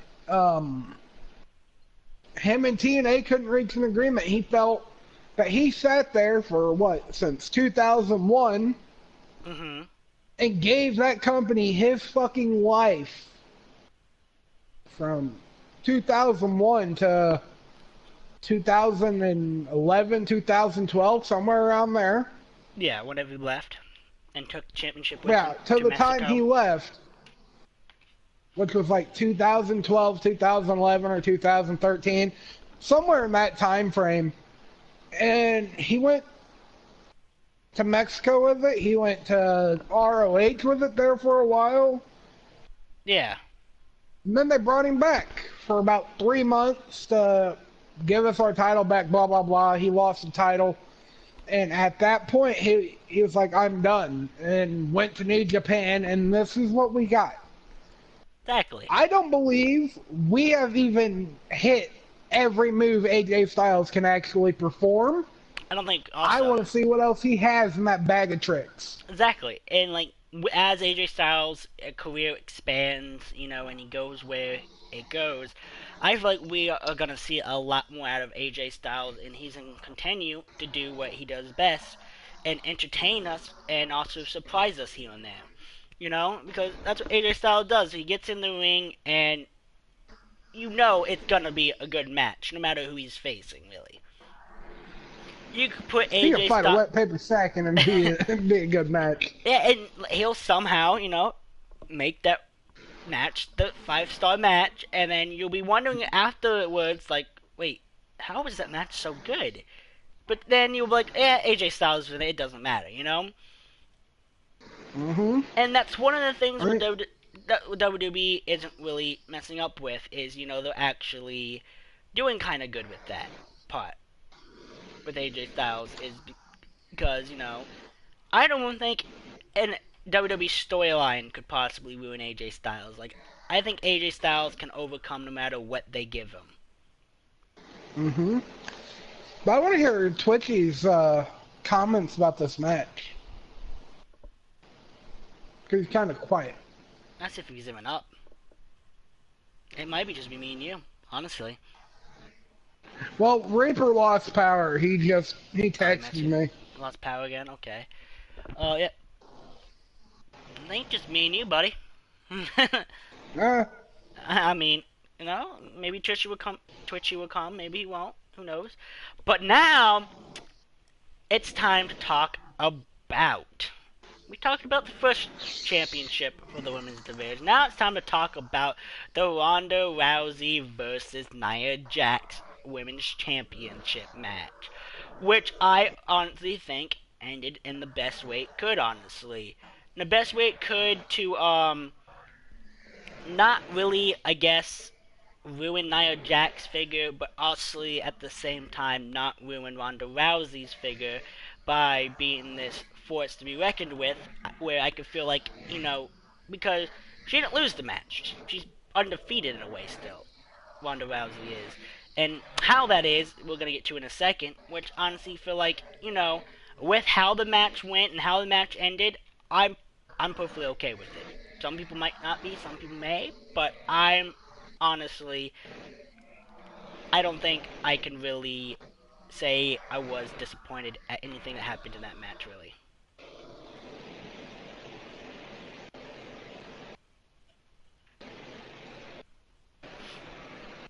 But now it's gonna go, and we're gonna read, like we've been, about the match.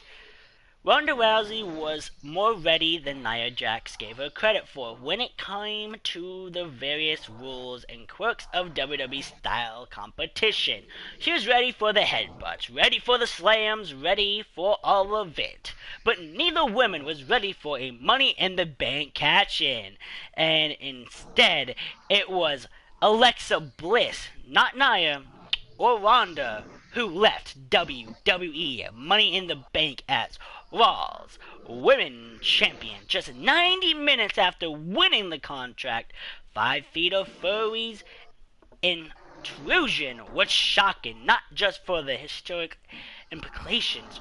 She's only the 3rd superstar to cash in their contract the same night as winning it, and the first woman to do so. But because Rousey managed to claw back from the smothering offense effort by Jax to finally tee up her dreaded armbar, the baddest woman on the planet was subjected to the full scope of the irresistible forces arsenal. Her game plan mainly focused on peppering Jax with strikes where she could and try to maneuver her way into her dreaded signature hold.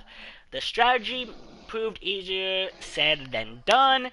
Jax had said she challenged Rousey to take her reputation, and the irresistible force pulled out all the stops in the effort to expose Rousey as a superstar who woefully out of her depth.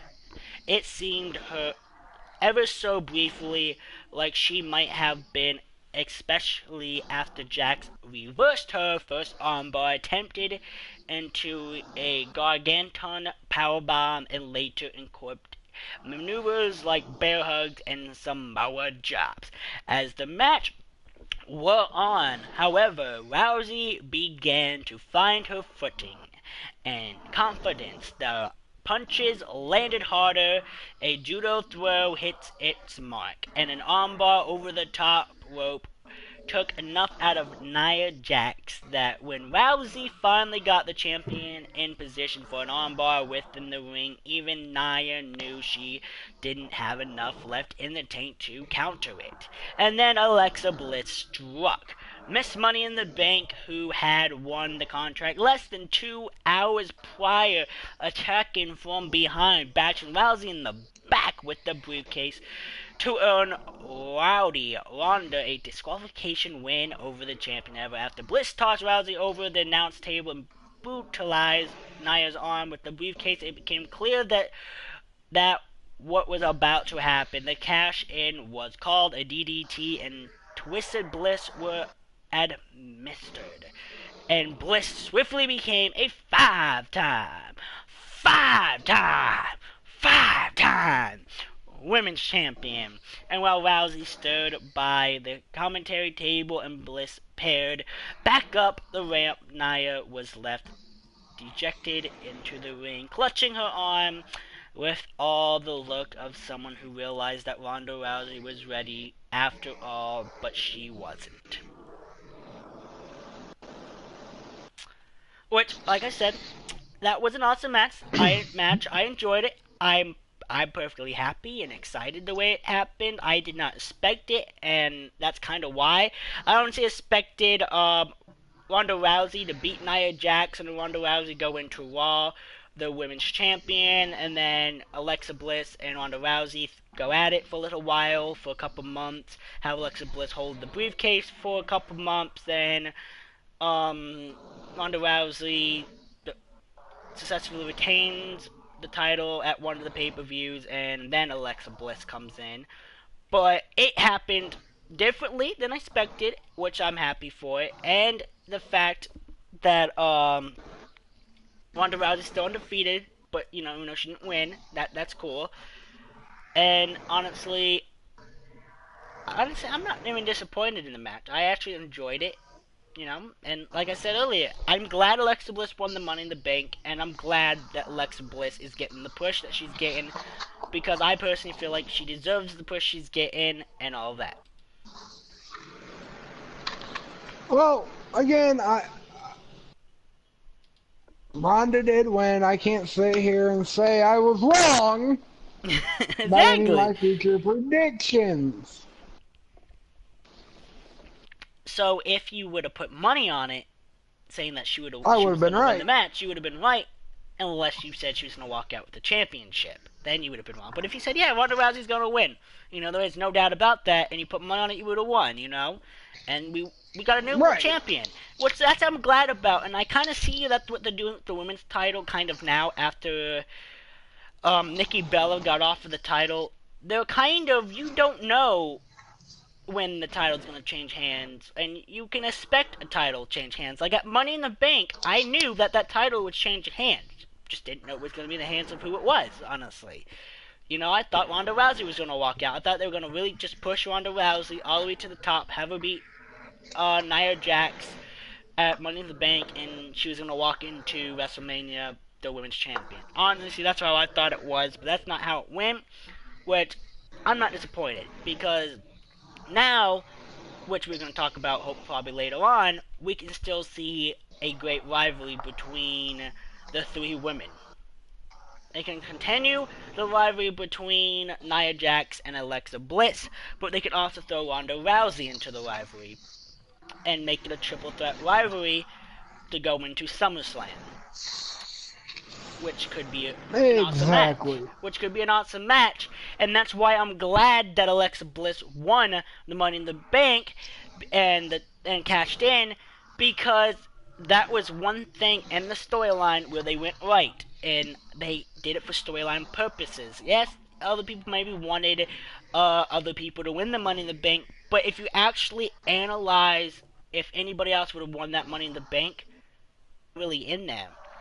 As good as Alexa Bliss, Ronda Rousey, and Nia Jax at SummerSlam, and a huge rivalry which could lead after SummerSlam, because I honestly been a fan of Nia Jax and Alexa Bliss rivalry as it is, and I'm able to now really continue it as Alexa Bliss pretty much stole the championship from Nia Jax, which, Nia Jax isn't happy about, which, I think it's, but honestly, that was what was best for business, because of the storyline purposes, where they can actually do something good in a storyline for once, unless they try to do a Bobby Lashley and Sami Zayn type storyline with these three, then they fail. But if they actually do something good, I can see this being good.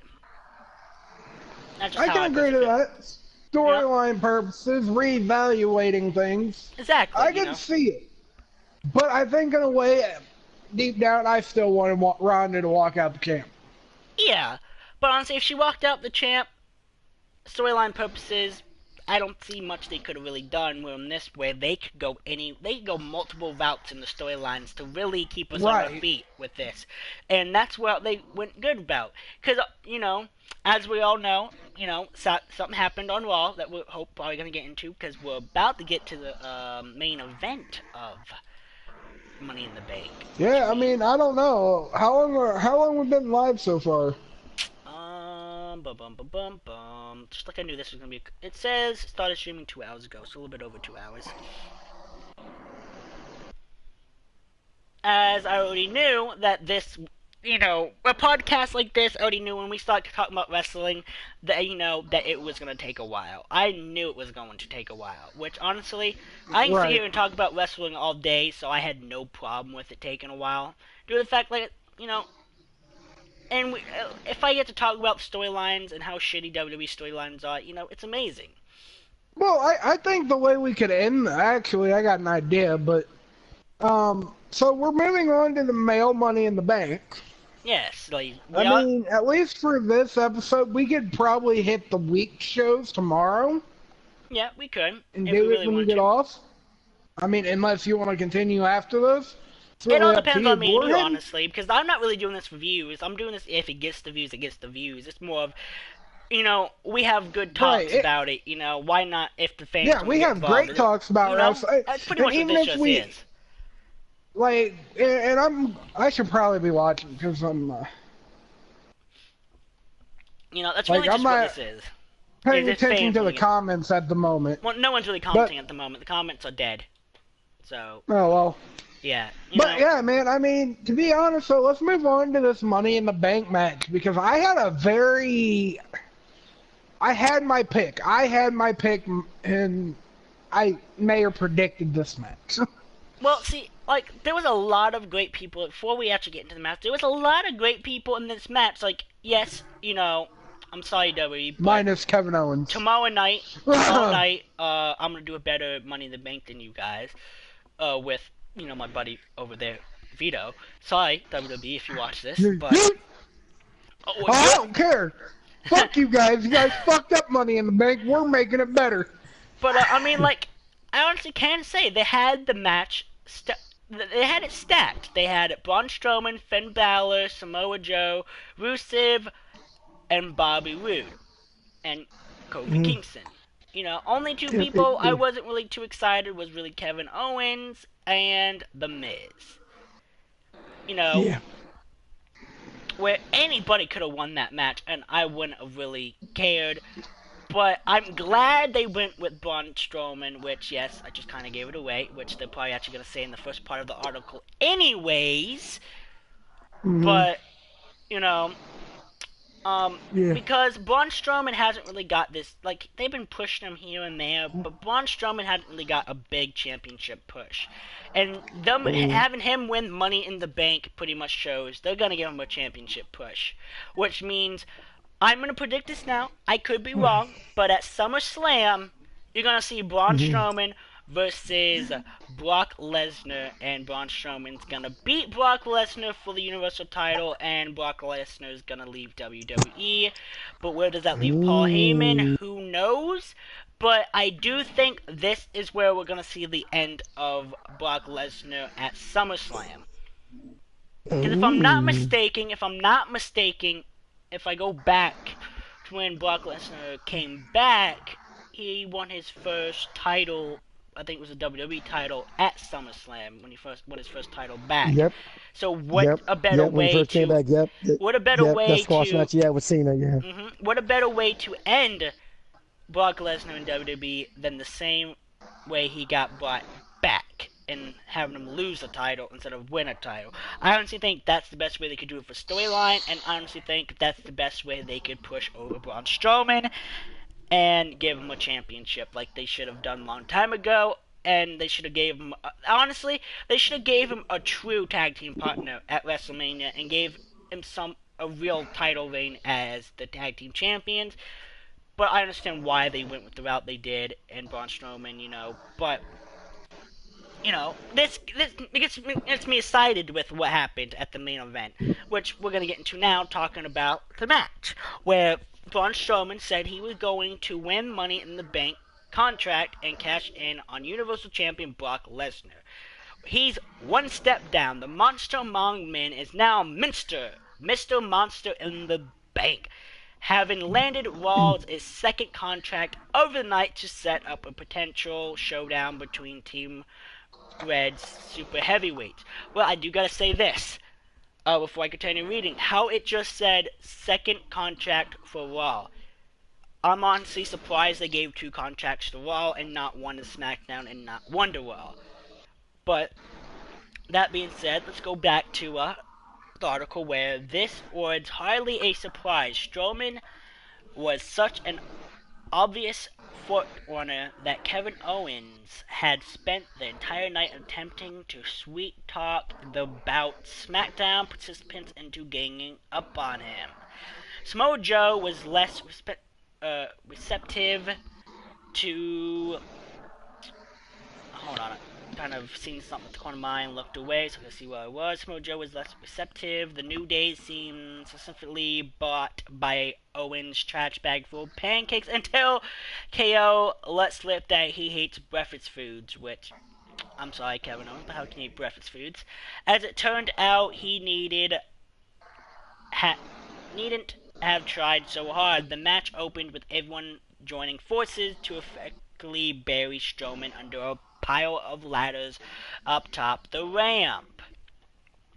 When Strowman dispatched, a mad dash ensued to see if anyone could grab the contract before he awakened. The Miz tried to scramble up the ladder when nobody was looking and repeat the strategy throughout the night. Samoa Joe tried to drop his opponent one by one. Owens, Finn Balor, Rusev, and Bobby Roode relied on statics, stick, and move attacks. And Kofi, who represented the New Day for his record-tying 7th Money in the Bank match, relied on his athleticism and integrity. Strowman possessed a combination of all those strategies, so when he eventually rose from his makeshift tomb, Owens, with an assist from Joe and Rusev, didn't hesitate to try to pull him down again with a frog splash off a 20-foot ladder. Alice, the mysterious superstar, scaled the ladder, grabbed a hold of Owens, and tossed him 20 feet through a table. Needless to say, 6 superstars were not nearly enough to stop what came next. After Strowman stormed into the ring, breaking a ladder held by Rude and Balor in half with a shoulder tackle. Another mad dash began. The monstrous among men was briefly indisposed again, leading to a pair of astounding maneuvers, a double accolade to Kofi and Rude that almost became a triple, and a coup de grace from Finn Balor to the glorious one from atop a ladder outside the ring that seemed like they would sway the match. Allies, or whatever, the field but balanced itself out to effectively to deter Strowman's final push for the contract. Balor's ended up face to face with Strowman on other end of the ladder, while Kofi, having saved his best move for last, clutched to Strowman's back in the hopes of snagging the contract for themselves. Both failed. Finn was decked, Kofi was dumped, and 2 seconds later the Money in the Bank contract was firmly in the grasp of these hands. If nothing else, Strowman is a monster of his word, which means for Brock Lesnar the question might no longer be if the Monster Moment comes calling, but rather when. Which, honestly, with that being said, and someone's snoring over there. You there, Vito? Yeah, I'm here. Alright, so I think you snowing. Alright, ladies and gentlemen. You're gonna see blue screen for a minute, because I'm actually gonna mute Twitchy for a second. If he starts talking again, just let me know. And I'll mute him. I have him muted. Oh, you do? Because sleeping? Okay.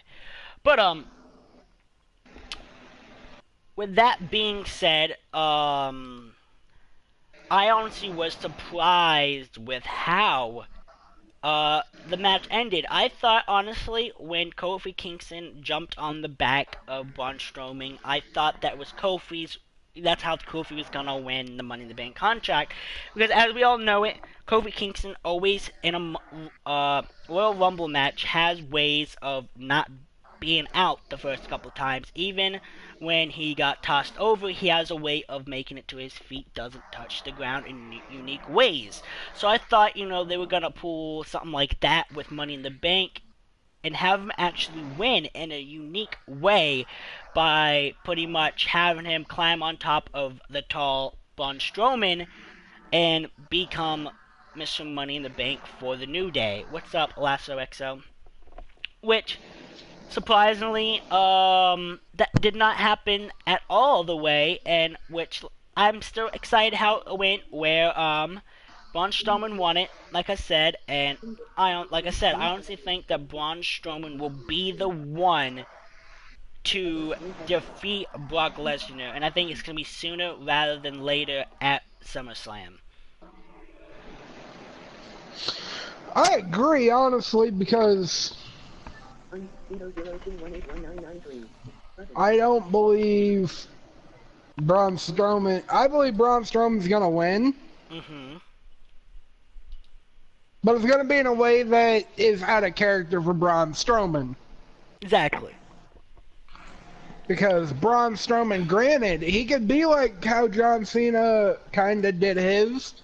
Yeah, I'm gonna cash it in this date. I'll give you time to prepare. But if the monster plays it right, and who lets him go into this match against whoever wins this match at Extreme Rules, which I hate to keep bringing that up because that's something that should have been brought up during the next segment. Yeah. But, Someone's sleeping. Yeah, we have muted. But if he's smart, cash in after that match. Yeah, if he's smart, but that's also saying that Brock Lesnar's gonna show up to Extreme Rules. No, he's supposed to be at SummerSlam. I'm talking about the winner of that match and Brock Lesnar and cash in at the end of that match. I honestly think that's how it's gonna be. I think Brock Lesnar's gonna retain against whoever he faces, and honestly, sorry to say it, guys, but I honestly think at SummerSlam you're gonna have Roman Reigns versus Brock Lesnar, and then Roman Reigns is gonna lose to Brock Lesnar, which is gonna give Braun Strowman. While Brock Lesnar's celebrating with Paul Heyman, Braun Strowman's gonna come out of the crowd and kind of climb into the ring and give Brock Lesnar those hands. Is how I think it's gonna happen, and you're gonna leave Paul Heyman on his knees with this most shocked look, begging no, and then Braun Strowman's gonna put his hands on Paul Heyman, toss him out of the ring, and then destroy Brock Lesnar in the ring a little bit more before the 1, 2, 3, walking out the winner, and new Universal Champion Braun Strowman. I think that's how it's gonna go. But I do. I'm very happy that Braun won because Same, exactly. I'm sorry, there is nobody believable enough that was in that match from Raw's point of view to beat Brock Lesnar. Exactly. Other than Braun Strowman. Now, SmackDown, I could almost have seen The Miz possibly beating AJ Styles. Or Rusev possibly beating AJ Styles, not so much because of Kingston. Oh, Twitchy left. But, I could see Samoa Joe, and if Samoa Joe and Brock Lesnar, I think they've been at it before. I could see Samoa Joe beating Brock Lesnar. I could even see, honestly, Rusev switching Joe's from on SmackDown. Yeah, that's true. But I could even he could have done what Asuka did, switch brands through the. Well, she did through WrestleMania. Well, no, she did through the. Yeah, she did through the Rumble. Yeah, the Rumble. She did through the Rumble, right? But I could see Joe switching brands that way by saying, you know what? I'm the Money in the Bank. Why do I have to choose what the show I'm on? Why can't I go over to here and give Joe back to Raw? Or I could have even seen, honestly, Rusev coming over that way and beating Brock Lesnar if they really wanted to go that route. But like you said, the best person to do it and the last match for Brock Lesnar to have on Raw, well, not Raw, but in a pay-per-view, would be against Braun Strowman. And I honestly think that if they don't have a full match and they just have a Braun Strowman coming out and cashing in after Brock Lesnar retained, that would be cool too. But honestly, they could even, if they wanted to, have Brock Lesnar show up for Extreme Rules, Braun Strowman beat Brock Lesnar that way, have the rematch at SummerSlam, and then say goodbye to Brock Lesnar. But like I said, I honestly don't think that's how it's going to happen. I think SummerSlam is going to be Braun Strowman beating Brock Lesnar going to Raw the next night, saying that he's leaving WWE. Goodbye, see you later, smell you later, you won't see me again. You know? I can agree to that. We can do one or two things here. We're done with Money in the Bank. Yeah, do you want to move on to Raw, or do you want to go into future predictions, or what do you want to do here? We could do whatever, honestly. This is the podcast. We're not scripted. We can do whatever the hell we want. We can go on however long as we want to go on. Because we kind of touched base on it. Yeah. I mean, we all kind of, I mean, my reaction to Raw, Which I'm actually, gonna be honest, the only part that really got my attention was the Ronda Rousey suspension. Yeah. Which, honestly, thinking about it, how I said it could be Roman Reigns versus Brock Lesnar at SummerSlam, and then Braun Strowman coming out. I actually take that. I take that. I don't think it's gonna be Roman Reigns. Thinking about it, if they really want to get, everybody wants to see the match. Actually, Bobby Lashley versus Brock Lesnar at SummerSlam. Bobby Lashley winning or losing, no matter what happens, Braun Strowman comes out, cashes in, and wins. Which, honestly, that could throw the twist in my story completely. Having Bobby Lashley decrown Brock Lesnar, and then having Braun Strowman decrown Bobby Lashley, and having a Bobby Lashley and Braun Strowman feud, which I could see going very well.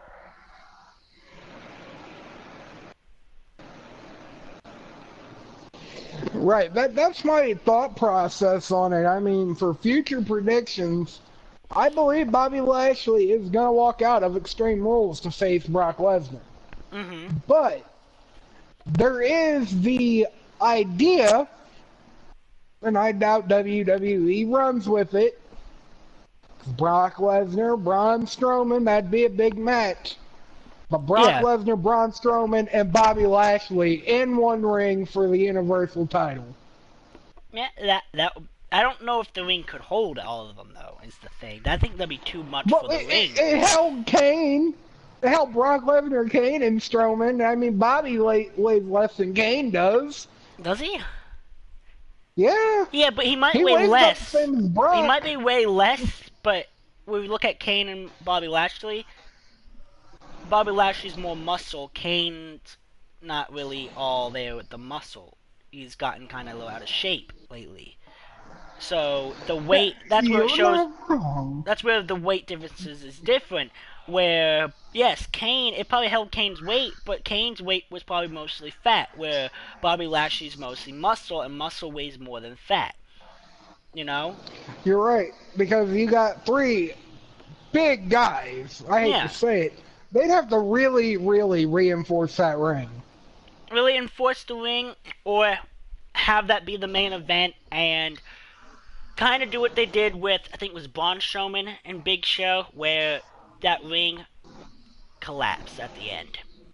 With, honestly, what I would love to see, and what could really push over Braun Strowman, they do it, is having Braun Strowman German suplex not only Brock Lesnar, but Bobby Lashley from the top rope, which leads the ring to collapsing, and then Braun Strowman getting up, but seconds later after Braun Strowman gets up, Bobby Lashley gets up, which kind of throws them into a feud because the ref doesn't know who to pick, and kind of the next night crowns Braun Strowman the champion. Bobby Lashley think he got screwed, and kind of a whole big rivalry going from there. Like I said, I think that'd be a cool match though. Bobby Lashley versus Braun versus Brock. Oh, it would be a hell of a match. Just the whole thing is, how much can that ring handle before it's like, okay, I'm done, bye, I'm going home, pack me up, I did the job for you. Bye, had a good time. Thank you, come again. Thank you, come again. Yeah. Because that will be a lot of weight, and I do understand how, you know... Talking about fuck this shit, I'm out. Literally, fuck this shit, I'm out. Which, you know, still wouldn't be completely horrible, besides, you know, like I said, that ring can only handle so much, and I don't think the ring could handle that. Which, we don't have to talk about all. I feel like with us three here, you know, we could go quickly through Raw and probably SmackDown, and then leave tomorrow for TakeOver and NXT. Well, I mean, again, because as you said, not much really, like you said, impressed you for Raw. So I feel like if we quickly go through this, we can Yeah. you know what I mean? Right.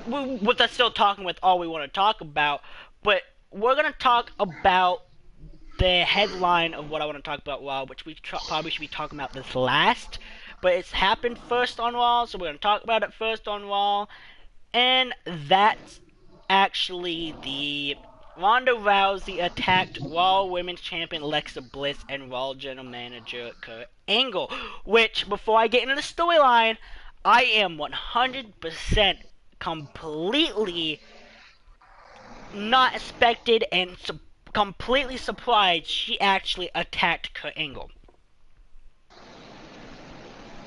Like, I was not expecting. Like, when she threw that first punch, or a hit, forgot which one it was first, the briefcase or a punch to Kurt Angle, I thought after that she was going to realize who it was and stop because of all Kurt Angle did for her.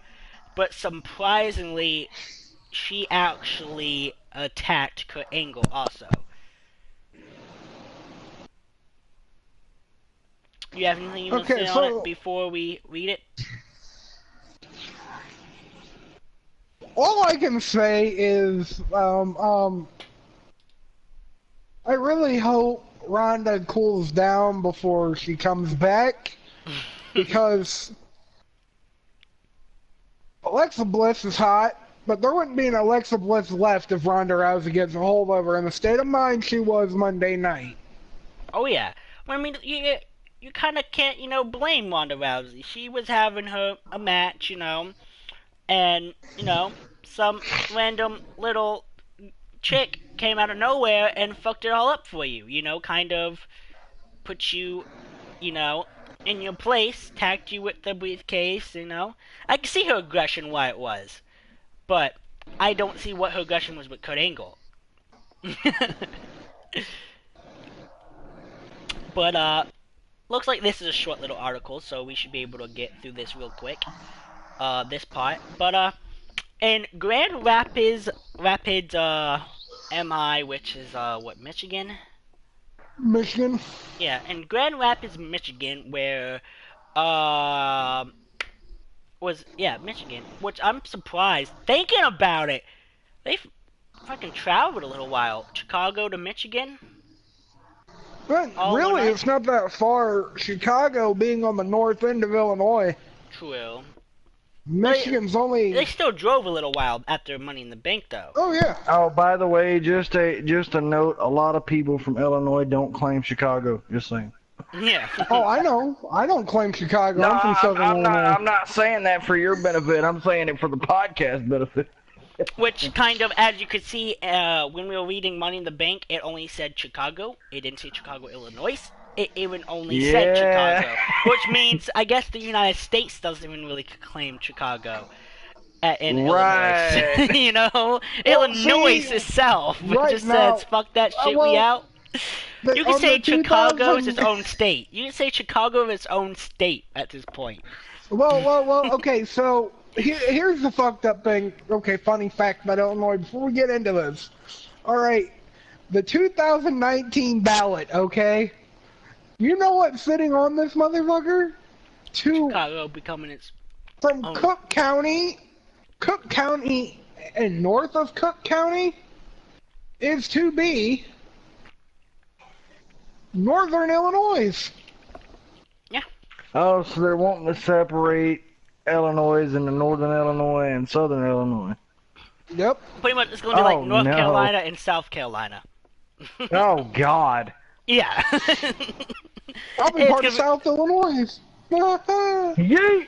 You can say you're in the South, officially. Yeah, right? But, South. But what happened with this article? Back what to happened that topic night? here. Yeah, what happened with that night was, in Grand Rapids, Michigan, Ronda Rousey didn't win the Raw Women's Championship the night before at Money in the Bank because Alexa Bliss cashed in the Money in the Bank contract and stole the title. So while it wasn't surprising that the baddest women on the planet stormed into the ring in the middle of Little Miss Bliss coronation ceremony, her aggression ultimately got the better of her after the champion gloated over the 1-2 punch of stealing Rousey's spotlight and exploding her unfamiliarity with WWE rules. Overhyped rookie was the insult that finally drove Ronda to throw hands against anything that moved. Not only did Bliss suffer a powerbomb through a table, Rousey also dropped Angle with a judo throw and belted him with the briefcase after the Raw general manager tried to keep the peace.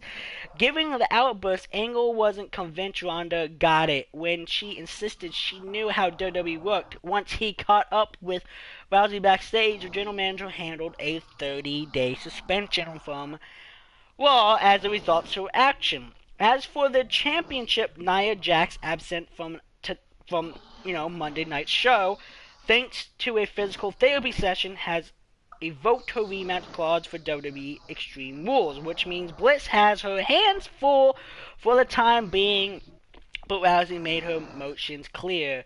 As she exited Raw, she's coming for Bliss once her suspension is up, whether she has the title or not, which is why I think at SummerSlam it's going to be a triple threat between them, because if you think about it, Ronda Rousey's suspension is gonna end at Extreme Rules, which means she can show up to Extreme Rules. She's not gonna be in Extreme Rules, I don't think. But what I think is gonna happen is Ronda Rousey is gonna steal a page out of Alexa Bliss's book, where Ronda Rousey's gonna interrupt the match. During the match, you're not gonna expect it. It's gonna come out of nowhere. Ronda Rousey is gonna attack Alexa Bliss in the middle of the match and make it end in a disqualification, giving Alexa Bliss the win, making it to where giving the Raw general manager Kurt Angle no choice but to make it a triple threat at SummerSlam, where you're gonna see not only Brock Lesnar and Bobby Lashley feud, which is going to eventually turn to a triple threat because Braun Strowman's But it's going to be a feud in between Alexa Bliss and Ronda Rousey. Yes, with Nia Jax being the middleman, because Nia Jax and Alexa Bliss already has a feud, which honestly I think this SummerSlam is going to be one of the better SummerSlams we've seen in a while. If the storylines are wrote right, this will probably be the best SummerSlam in the last 3 years. I can probably say. I can agree with that. And I'm expecting with that, with the Ronda Rousey and Alexa Bliss feud, like you're saying, Ronda's gonna pull a page out of Alexa's book and like basically drop in on the match. Mm-hmm. I'm expecting that to be probably one of the biggest surprising things. Like everybody's gonna kind of expect it in the back of their mind, but it's just gonna be like, okay, it might happen. But the night it happens, it's just going to be like right in the face, and nobody's going to expect anything. Exactly. And, I think that's what's going to happen. But, who knows what WWE is going to do, because WWE writes its own things, and WWE likes to ruin storylines. A good storyline, especially. They know how to write a storyline good, but they don't know how to keep it good for long. Is what WWE messes up on, because they start a good storyline, and then it ends like, oh, so that's the storyline. But with the two ways that money... Yeah, but with the way the two storylines can build from Extreme Rules moving over to, SummerSlam will be the next one? After Extreme Rules? Yeah, I'm pretty sure. Yeah, so, What if they do a July pay-per-view? Well, no. Extreme Rules would be the July. pay-per-view. Yeah, that's what I'm saying. And then it would go to August. Unless they do, the Great American Bash after that in between, but that's not the Great American Bash is supposed to be, November? When did they announce? I think they said, November, October is when the Great American Bash is supposed to be. But yeah, But I think those is what's going to happen. I think the two headliners for SummerSlam will be I think the middle headliner will be Alexa Bliss, Ronda Rousey, and Nia Jax, and I think the main headliner will be Bobby Lashley versus Brock Lesnar, and at some point, even maybe the beginning of it, or maybe the night before, the Raw before it could happen, but Braun Strowman's gonna put himself in that match, and Braun Strowman either wait until the match is over, or in the middle of the match, kind of doing a Seth Rollins thing, Braun Strowman's walking out as Universal Champion. Mm-hmm.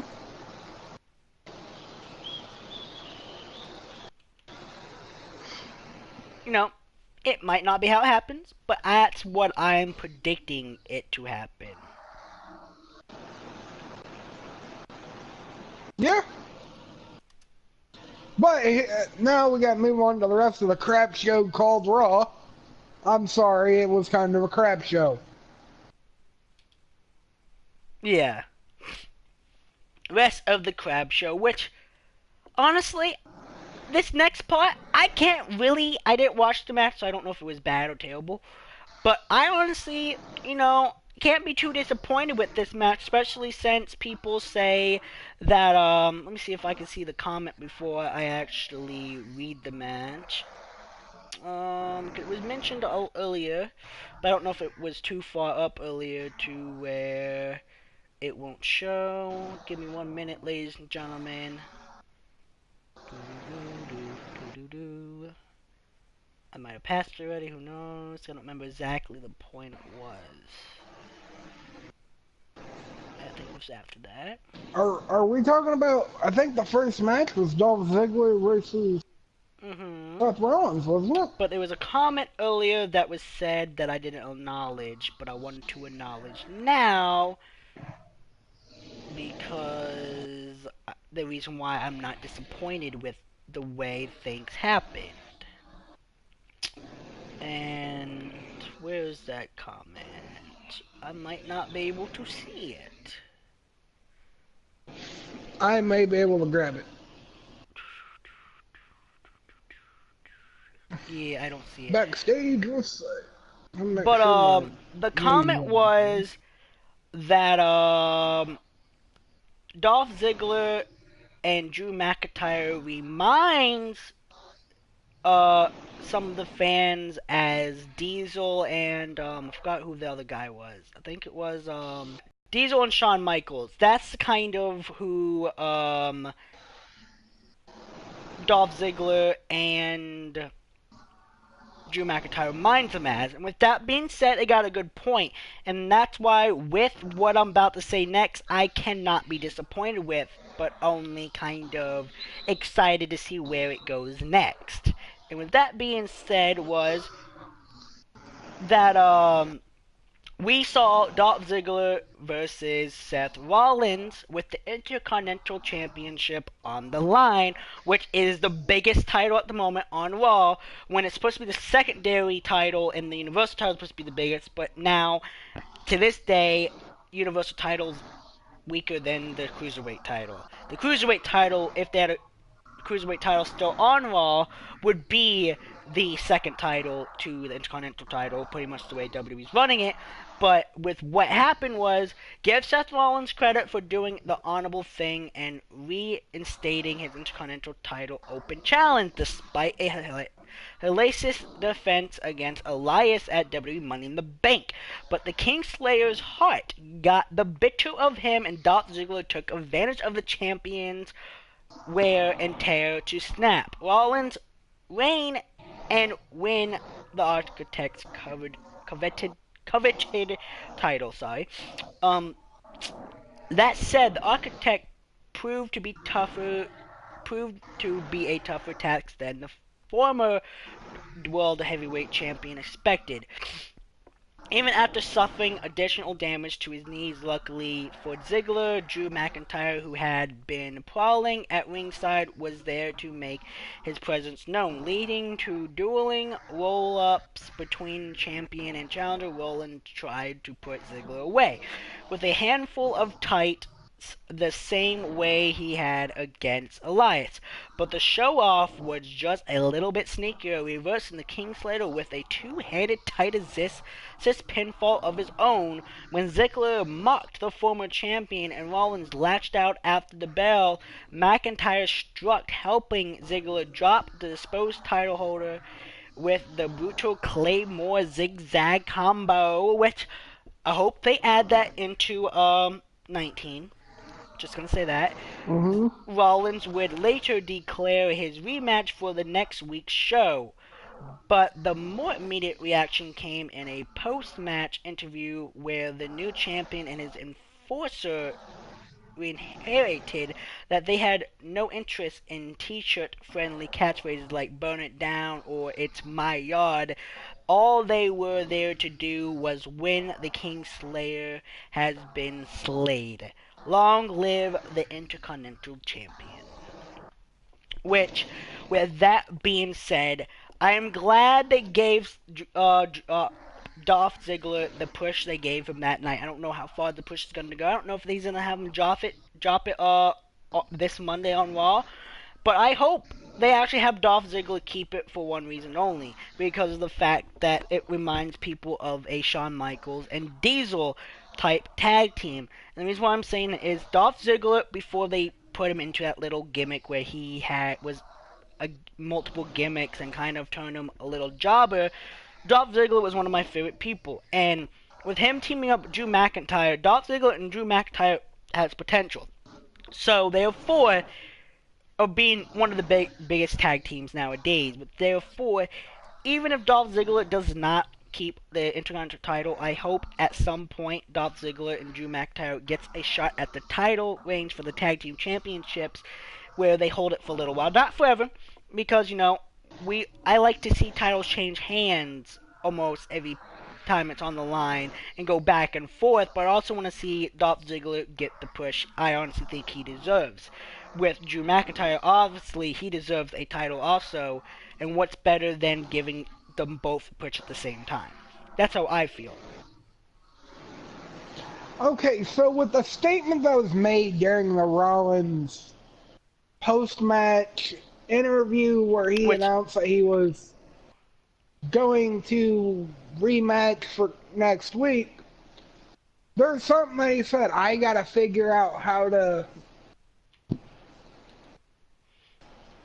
remove Drew McIntyre from the equation.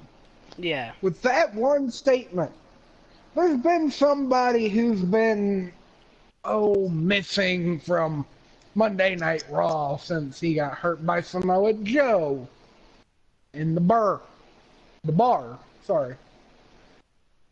and that's Dean Ambrose. Yeah.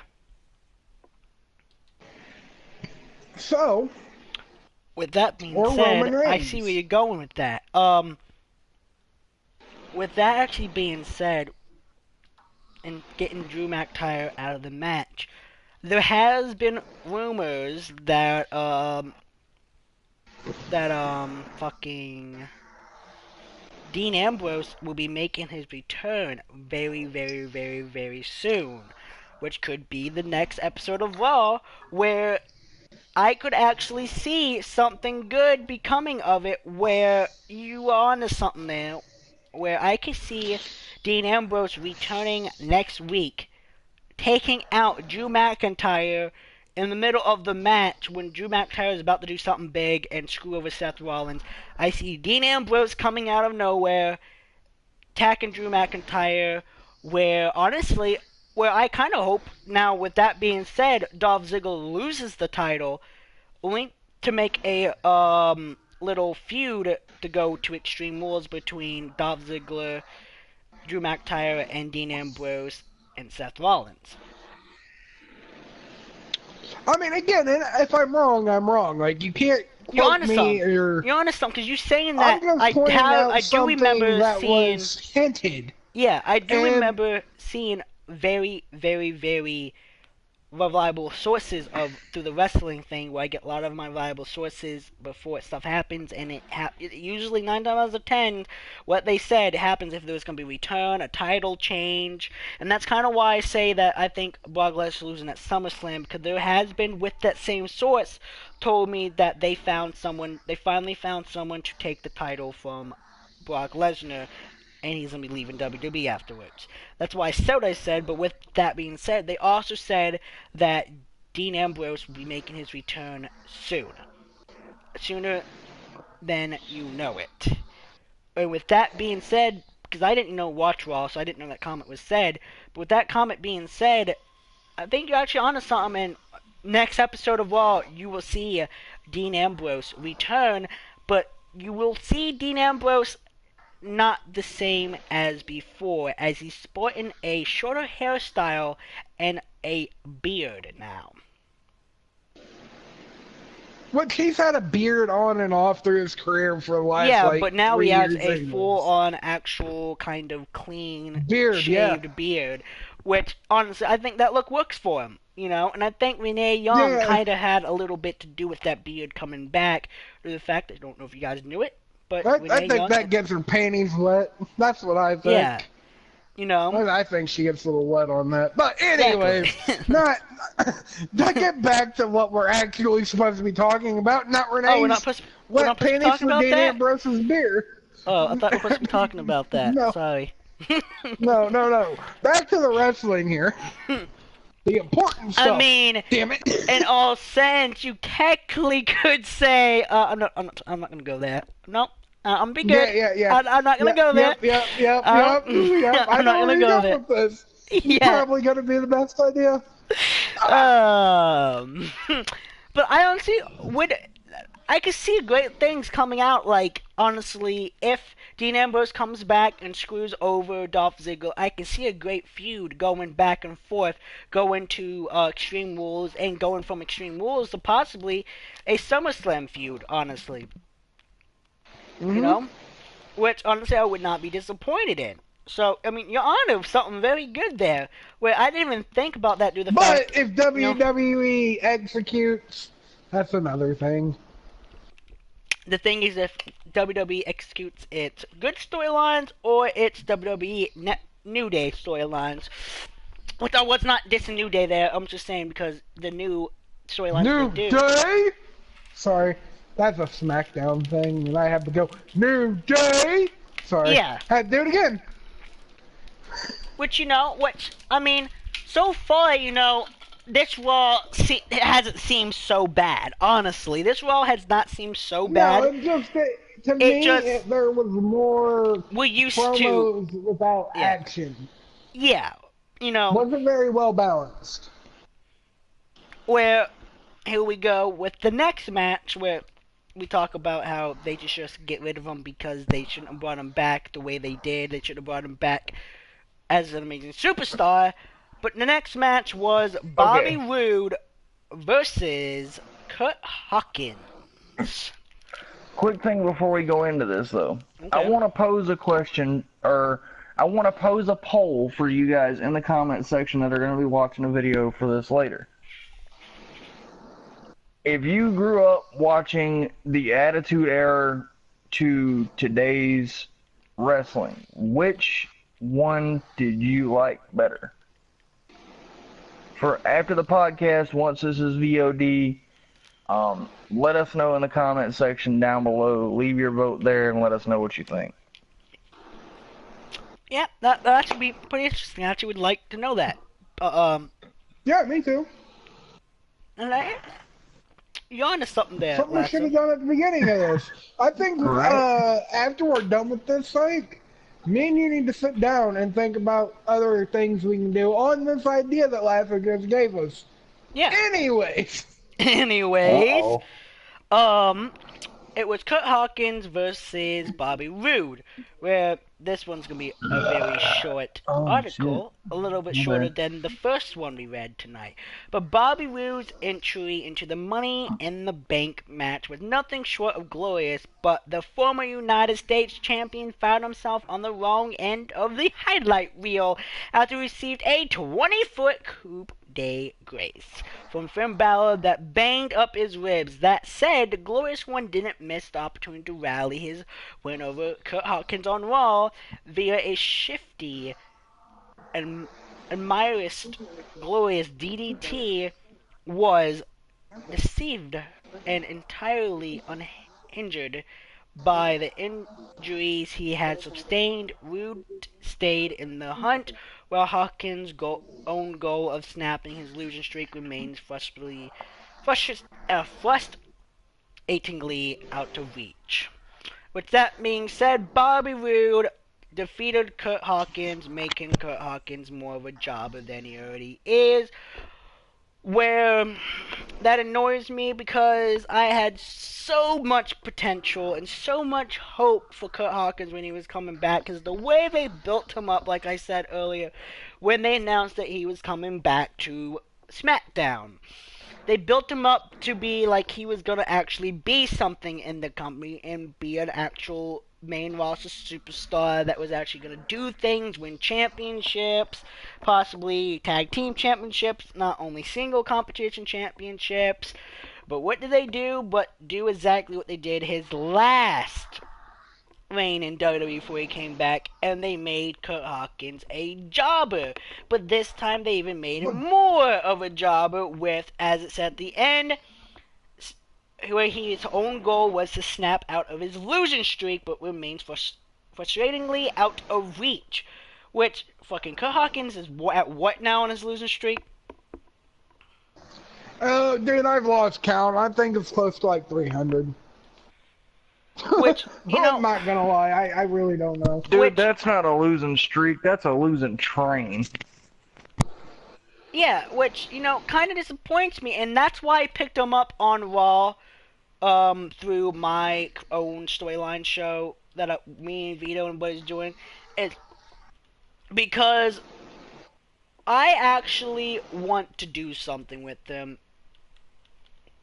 And with that being said, I want to make him pretty much, you know, great again. Something like what they should have done when they brought him back.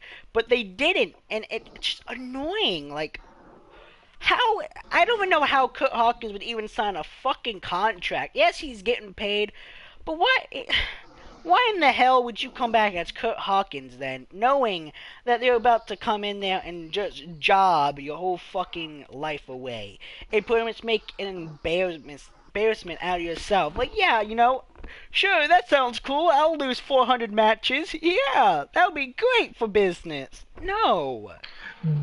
Okay, time out though, before we get any farther into how aggravated he is with Kurt Hawkins' losing streak. We are not quoted on the number of matches this man has lost, okay? It's perfectly clear. Yeah, we're not clear. Neither one of us can remember. But still, like, I'm sorry, but who in that rightfully mind would be like, yeah, you know, Vince, that sounds like a great idea. Sign me up. I'm getting paid, right? No. Especially since, as we know, and this is why Ryback left WWE, because he was frustrated with this. Even though it's all storylined and all written out, this is why he was frustrated, because the winners get paid more than the losers each match. Which, yes, for UFC and all that, that makes sense, because it's all real, and you don't know who's going to win, who's going to lose. You know, but for wrestling, that does not, it makes sense if they're a lower card wrestler, but someone like Ryback, I can see why he was frustrated, because he was getting paid less than people who didn't deserve to get paid more than him. Like, some, not all, but some people, and that's where he was frustrated, because, you know, they were making him lose. He wasn't losing because he just couldn't wrestle and someone was better than him. No, that might have been the case in some things, but he was losing because he walked in the building that day with Vince McMahon or whoever the hell walked up to him and told him, tonight you're losing to him, but this is how the match is going to go. Go put on a hell of a show.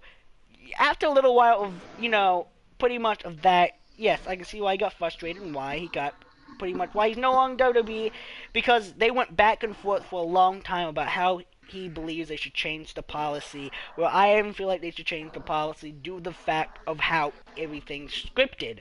You know, if it was to where it was actual fighting and, you know, they walked into that match not knowing who was walking out the winner, you know, not even the writers knew who was walking out, then yes, I can see the superstars getting paid less.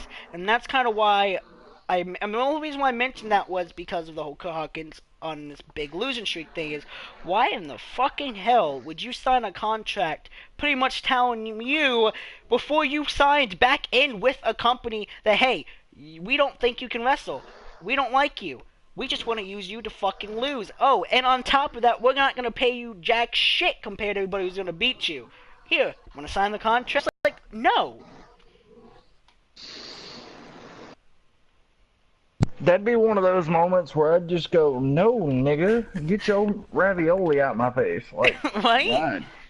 Like, you're gonna sit there and tell me I have to sign a contract to lose my ass off.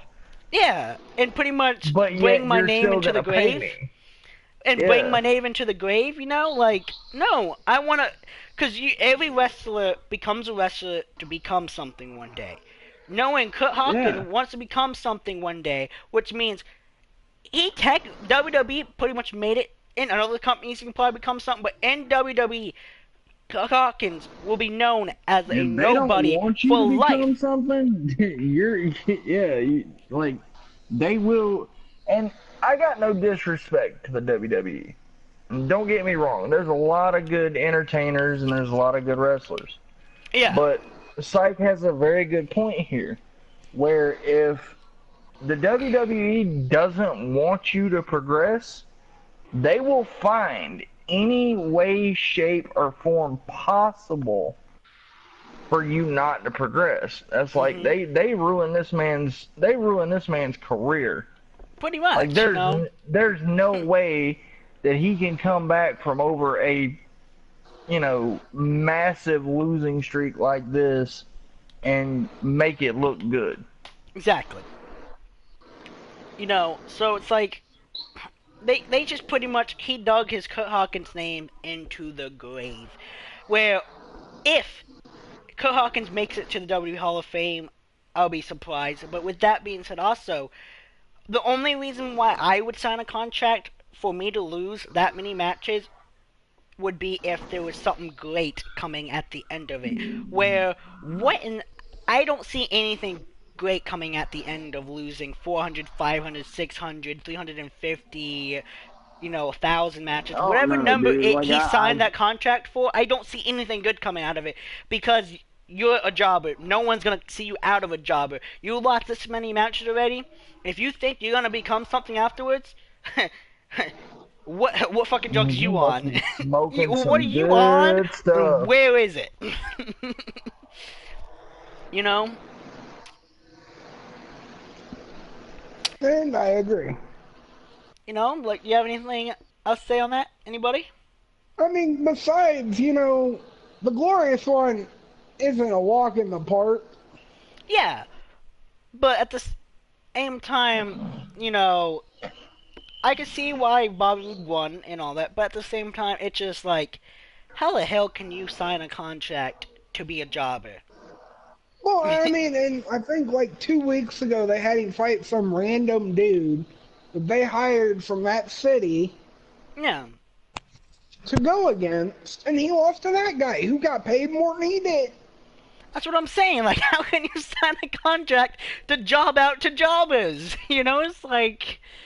Well, I mean, and they're not paid just on matches. I mean, they get a salary of some kind. So, I mean, they're making more money than what we know, but is it really worth... It's really worth to job your whole career. Like, that's pretty much... I don't know about your buddy who runs his company. I don't know how much he pays his talent. Yeah. But I know from my buddy, like, he was like, if we didn't have that many people show up, we were lucky to get paid. Yeah.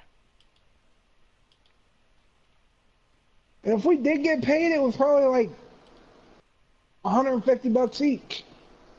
Yeah. Which ain't bad for the indie scene, because in the indie scenes, you're not just fighting at one company, you're fighting at multiple, so. Right, but, I mean, and that's if they got paid that night. Like, yeah. So, and you think in these bigger companies, like WWE, they got multi-million-dollar contracts. Yeah. The big name stars, probably.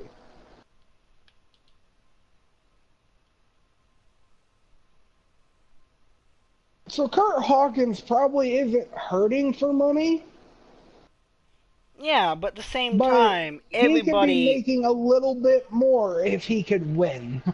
Yeah, and on top of that, everybody, like, they have a goal. When Kurt Hawkins was a kid, he's like, I want to become a wrestler. I want to become WWE champion one day. I want to become tag team champions one day, and all this, you know? And pretty much everything he set his goal to be when he was a kid, he signed away. Willingly. Well, I mean, the first contract he had when him and Ryder were the edge heads is what we refer to him as. Yeah, but towards the end of it, what was he? A jobber. Oh, he was a jobber. And that's why he left he didn't WWE last more than in a the month first by place. himself.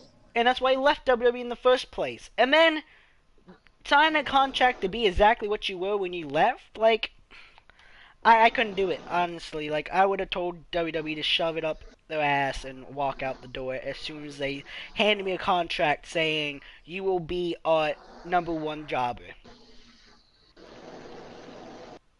That pretty much Cock is the #1 jobber. You know? Because he... And the sad part is you lose to... And this is what I can't say it necessarily triggers me. But going back to that, like, why would you... The jobbers are supposed to have something to prove. Yeah. Why, in the Sam Hill, would you bring in a noob from the city that you're in, and you literally lose to that noob? Yeah, it's like, it just doesn't make sense, you know? It just frustrates me, because who and what in their right mind was he thinking, like, especially Vince McMahon, whoever wrote that that little match card that night. Like, alright, we're gonna have, Mr. John Doe come in for the night, and, he's gonna fight Kurt Hawkins. But here's the catch. Usually when we hire these John Does, they come in and lose. No, not tonight. This guy's actually gonna win. Like, this dude's gonna get paid. Well, I don't think he was a John Doe per se. I think it's somebody who they're prospecting for to send him down to the performance center. Yeah, but still, he's pretty much when they announce that this is so and so from the city, they're pretty much a John Doe jobber. You know what I mean? The city knows who he is, and he's probably big in the city, but people outside the city don't know who he is, so they expect him to job out and lose. You know? Right. But with that being said, it's the next portion of the night, which kind of doesn't sound like really that bad of a match, honestly, because you had the Raw Tag Team Champions, Woken Matt Hardy and Bray Wyatt versus Heath Slater and Rhino, which, from what I'm seeing, I haven't really read it, but it looked like Team B was involved somehow, and kind of ready to kind of see how Team B was exactly involved. Welcome back, Shap. Yeah. And with that, the next part of the segment is whether the B team can match up to Woken Matt Hardy and Bray Wyatt in the ring remains to be seen. But there's no doubt they see themselves on the same level as the Raw Tag Team Champions in all the facets of the game.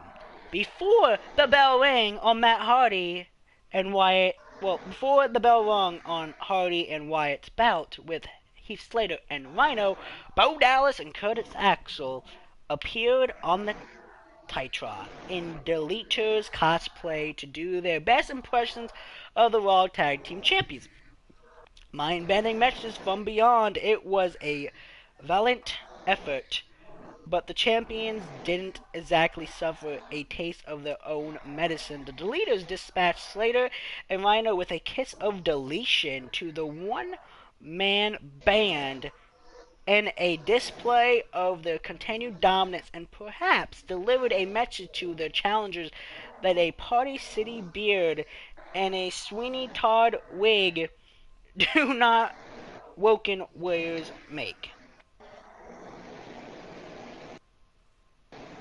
Which, honestly, with that article, I feel like there was a little bit left out. But that's the end of the article. I feel like they could have typed out a little more in that article. Yeah, I mean, again, the match itself wasn't that, again, not that great. Well, got a good laugh out of what the B team did, though. Yeah. But, I mean, that's one of those things where, like, people... I think Axel and Bo Dallas have both kind of been held back. Yeah, Bo Dallas especially has been held back. I'm honestly surprised that, knowing that Bo Dallas is Bray Wyatt's brother, they did not somehow, in some way, bring Bo Dallas into the Wyatt family throughout the years. Yeah, I don't know. You know? But Curtis Axel, it disappoints me, because when Curtis Axel first joined WWE, he was a big guy, and when he came on the screen, you're like, hell yeah, it's Curtis Axel.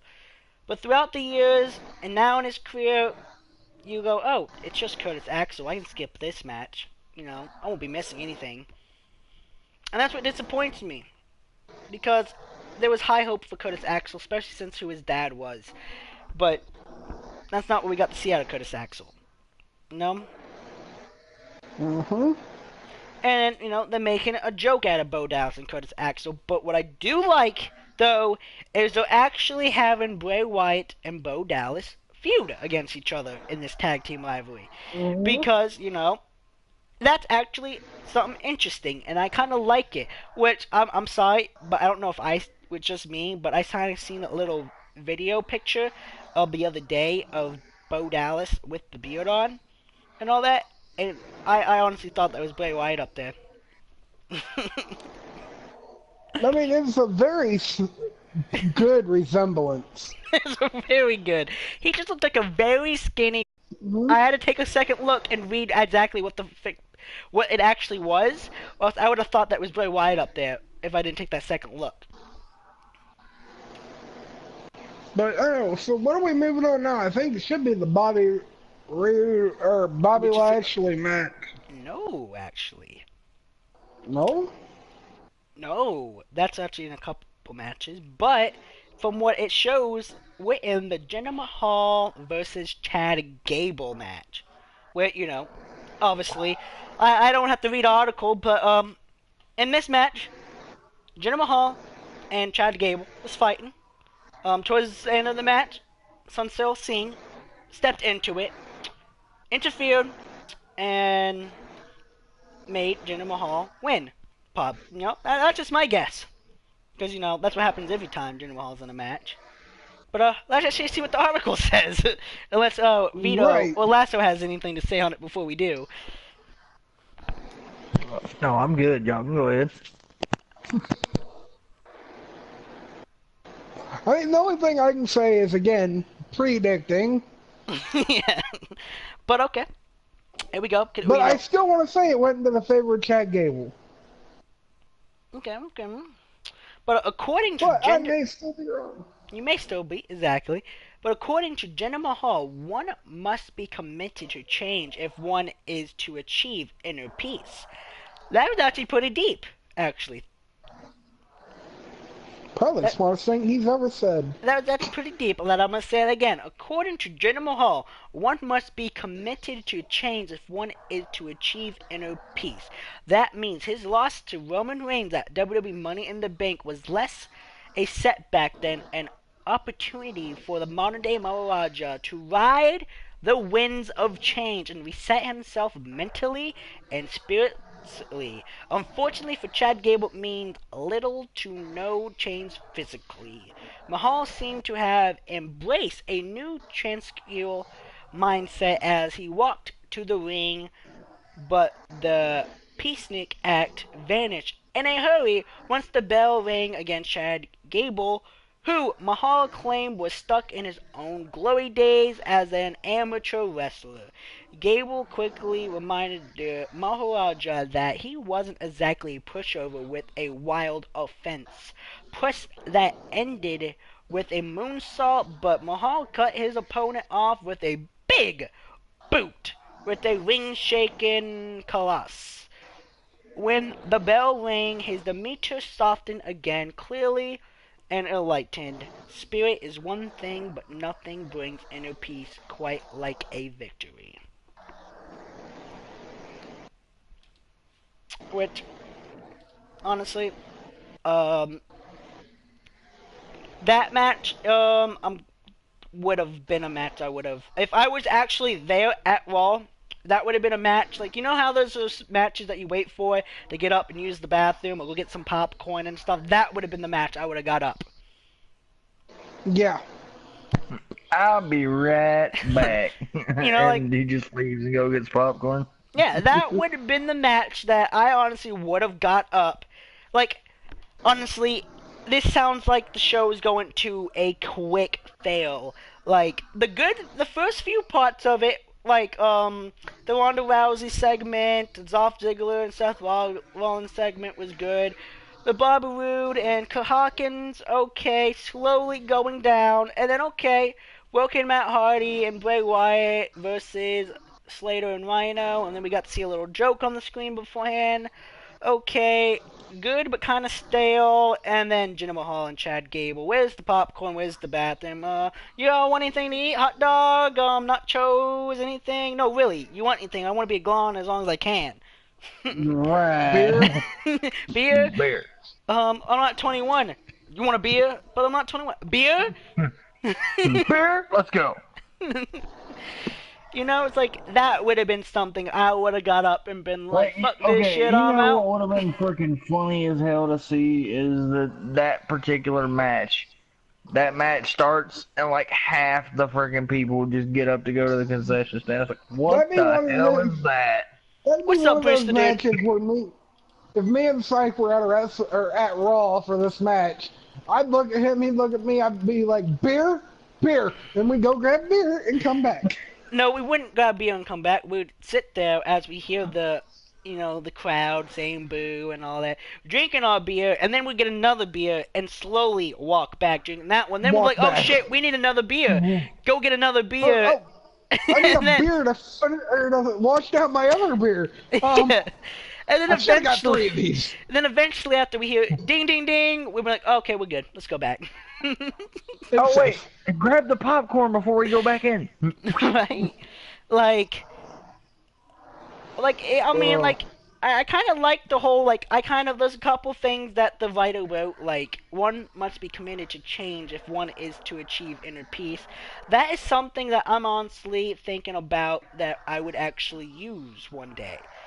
You know, that is actually something that actually, has more meanings than you actually think. You know? Mm-hmm. But then now, after that segment, we went down to the Wyatt Squad versus Sasha Banks and Bayley. Well, do you have any comments before we go? Any comments? I'm good. No? Well, the only comment I have is, again, Sasha heel turn needs to just happen. I'm tired of seeing this little tease and then nothing happens, and then a tease and then nothing happens, and a tease and nothing happens, and a tease. It's like a woman, it's a big ass tease and then just walks away. We've probably been teased with a Sasha heel turn more times than Sasha actually changed the panties. Probably. Oh wow, he actually went there. Yeah, like, I wasn't gonna go that far into it, but yeah, you're probably right. Too late. But, during the lead in to the women's Money in the Bank, Sasha Banks and Bayley relationship seemed to finally be pushed through months of turbulence. But then, what happened? The Boss and the Huggable One didn't just lose against the Wyatt Squad's Liv Morgan and Sarah Logan in a match that seemed like it would finally seal their newly reformed friendship. They never quite managed to get on the same page after Liv capitalized on Logan's interference to pin Sasha with a handful of tights. I mean, I'm gonna go off of the little script thingy there, but it seems like the wrestlers like to grab a handful of tights. More like they grab a handful of. Never mind. Not gonna go there. Not gonna go there. It's kind of like the whole comment about Dean Ambrose's beard and yeah. But yeah. With a handful of tights, Banks shoved Bayley to the mat in frustration, and when the Huggable One tried to catch up with Sasha Banks backstage, the Boss spurred her again, leading to a brief but intense brawl between the two. Former Raw Women's Champion Bayley tried to get a hold of Banks again as she made her way out of the arena, but the Boss wasn't hearing it. All the Huggable Ones could do was throw a water bottle at her friend's car as it sped away, which, oh my god, that sounds so fucking retarded. Yeah. Like, if I'm gonna throw anything, I'm gonna throw more than a water bottle. Come on, now. Especially when... Right, like, there's pipes and things you can throw at cars. Well, like, see... bust out a window. As it's rumored that Bayley, the Huggable One, supposed to turn heel instead of Sasha Banks, which would pretty much be not great for business, and it would be pretty bad for business, because, I'm sorry, but Bayley is like John Cena. She's so in with the kids that there is no turning back, and even if she tried to turn heel, you couldn't. If you're gonna turn a face heel, turn John Cena heel before you turn fucking Bayley heel, because that will be the worst mistake you do. At least if you turn frickin' Cena heel, at least he'll keep his credibility. If you turn Cena heel, you'll do what the fans want. If you turn Bayley heel, I honestly think that's when the fans will get up out of their seats at the arena and they'll all walk out, and then for the rest of that episode of Raw, SmackDown, or whatever pay-per-view, you will literally see empty seats. There was literally nobody in there. The only people we'll be watching is the people who did not turn their TVs off at home. Because, I'm sorry... And those people that are up in the nosebleed section. Yeah. Because there's no way in hell that you could possibly and then they'll get free front row seats. Right? Pretty much. Like, hey, y'all move on down. We need to fill these. But there's no way in hell that you could turn someone like Bayley, who's supposed to be a Huggable One, who's supposed to have this very childish but at the same time grown up character to her. There's no way possibly you could ever make that possibly work. I'm sorry. To where like Vito says, this is where you should turn Sasha Banks heel. Hopefully, the rumors between Bayley turning heel is just rumors, and it's to put everybody kind of off of the wrong path. That way, when Sasha Banks actually turns heel, they'll be surprised because they're expecting Bayley. Honestly, I hope that's what happens. Because if it's the other way, honestly, ladies and gentlemen, that would be the day that you possibly see Backstage with Psych end. Because I won't even want to read any more of the WWE stuff. But yeah, the match itself wasn't horrible. Again, I wasn't very sold on this show. Yeah. After the Seth Rollins match was about where I was like, okay, this is decent. And just slowly throughout the show, they had ups and downs, which they do that every show, but it's... Yeah. So predictable at times. Honestly, that was the most stupidest thing I read. Fucking Bayley throws a water bottle at her friend's card. Like, please don't, Bailey. Please just reinvoke. Just break your contract with WWE before that happens. Go to Ring of Honor. Go to New Japan Pro Wrestling. Go somewhere else. Just leave WWE before they ruin you like they do everybody else from TNA. Because she's honestly the one that I feel like they haven't completely ruined yet was Bailey, because she's still kind of keeping to her figure as the huggable one. Just Bailey, don't even think about staying. As soon as you walk through that door and they tell you you're turning heel that day, walk out. And don't show back up. You know? So what's this next tier match? Next tier match is the match you were actually hoping 2 matches ago. Roman Reigns and Bobby Lashley versus The Revival. Which actually sounds like a pretty badass team. Roman Reigns and Bobby Lashley, besides the fact, everybody hates Roman Reigns, so the fans will probably be very disappointed in that. But honestly, that sounds like a very badass tag team that you might, one day in the future, see actually being a thing. Who knows? But who's next for Brock Lesnar? If you ask Roman Reigns, it's him. If you ask Bobby Lashley, it's him. Oh God, don't turn that into a fatal 4-way. Bobby Lashley, Bobby Roode, not Bobby Roode, don't turn it Bobby Lashley, Roman Reigns, Braun Strowman, and Brock Lesnar. Please don't do that. Keep your triple threat, and that's where it should stay. But Bobby Lashley says it's him, and if you ask the Revival, it shouldn't matter. With exactly Revival, it shouldn't matter. I agree with you there. Shouldn't matter who's next. All that should matter is tonight, because who knows when we're actually gonna see Brock Lesnar. We're all thinking it's gonna be SummerSlam, but who knows when it actually is gonna be. But what begins as the Big Dog's attempt to reestablish himself as the uncrowned Universal Champion ended up a confab between Roman Reigns and Bobby Lashley. Fresh off his own win over Sami Zayn and Raw General Manager Cutting, who announced on orders of Stephanie McMahon that Lesnar's next challenger would be determined by a multi-person match at WWE Extreme Rules. So pretty much, Extreme Rules is going to tell us who's going to be facing. Okay.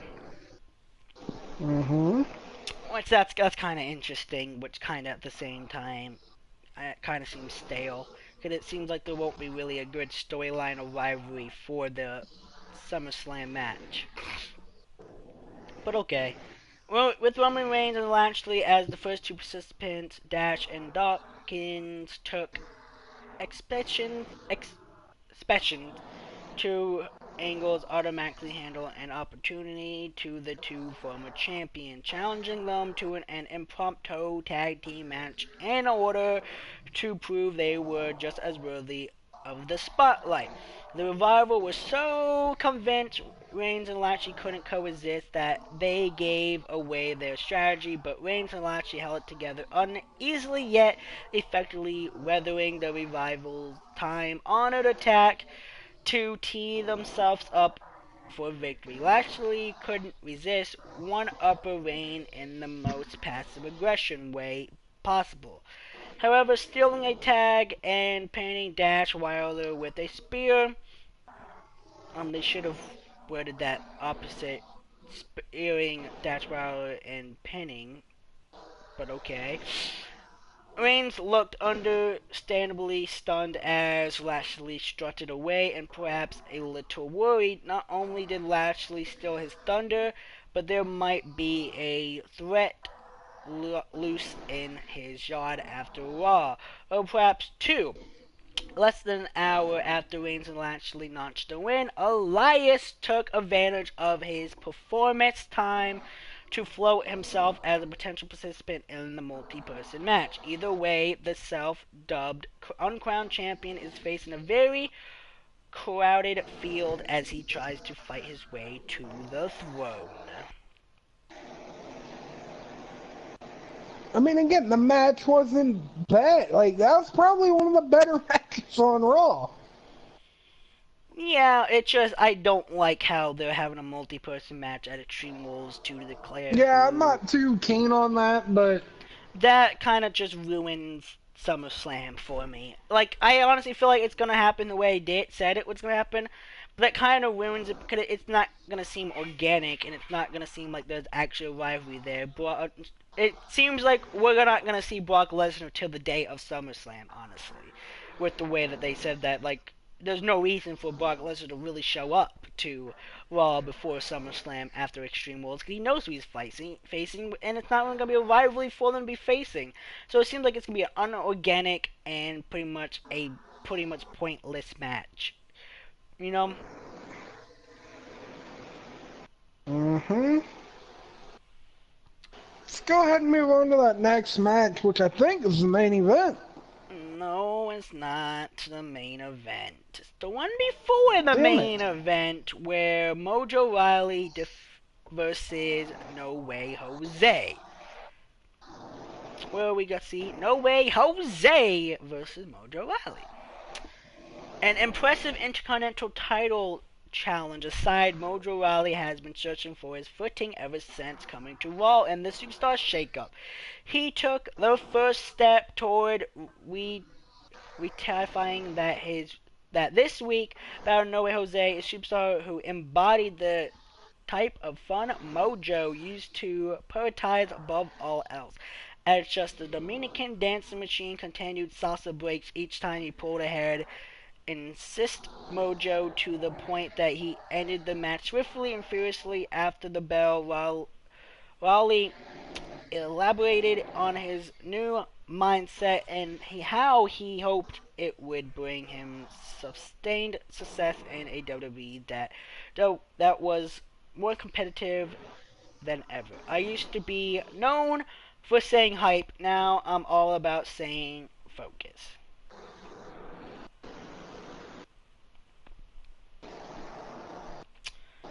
Man, there's a reason why Vito didn't remember that match. Yeah. That just sounds horrible, honestly. That just sounds horrible. Like a pointless match that they threw together last minute. That's what that sounds to me, where if you guys couldn't tell by the little written little paragraph that Mojo Rawley defeated No Way Jose. Where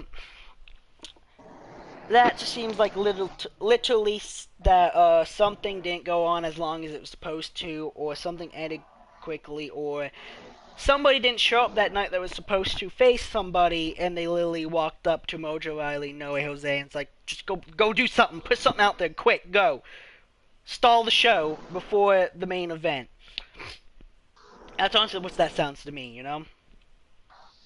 Mm-hmm.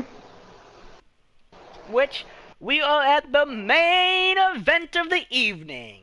Kevin Owens and Baron Corbin versus Braun Strowman and Finn Balor. Which, honestly, I feel like it should have been Kevin Owens and Finn Balor versus Baron Corbin and Braun Strowman. That's just my personal opinion. But, you know, it's WWE. They do what they want. But, do you have anything to say before this match, since you were pretty hyped for it? Well, Constable Corbin, still not sold on this. I didn't know this was a thing until I watched Raw.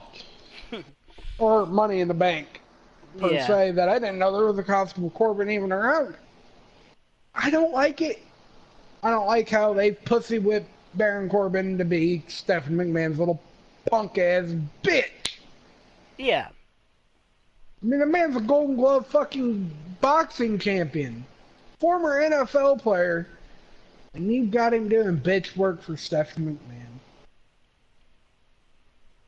Seems fitting. I mean... okay, that's the end of my rant. Well, she's got to have somebody whoop that ass somewhere. I mean...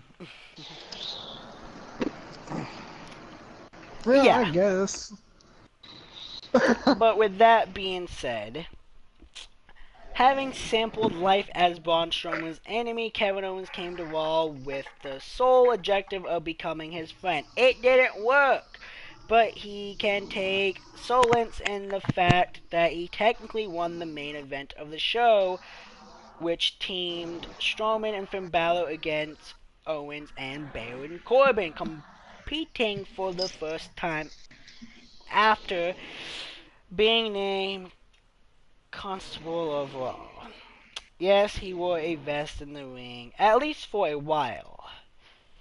Unsurprisingly, Owens and Corbin's strategy revolved around keeping Strowman out of the match. Through that proved very difficult since Owens was practically bandaged from head to toe after Braun tossed him off a 15-foot ladder, where I don't know if y'all kind of seen that how they worded things different here.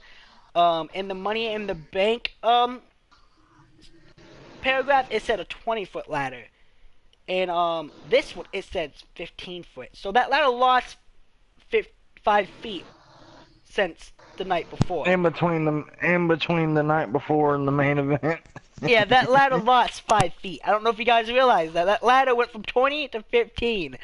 So somewhere that ladder got shorter. The previous night, Strowman, who is plotting the go where you want, when you want aspect of W Money in the Bank to all facets of his performance, saved Finn from a 2-on-1 attack and threw him in position for his own tag before trucking Owens through the barricade. That doesn't sound bad. But, we still got a little bit more to read, so let's see if it continues not going that bad.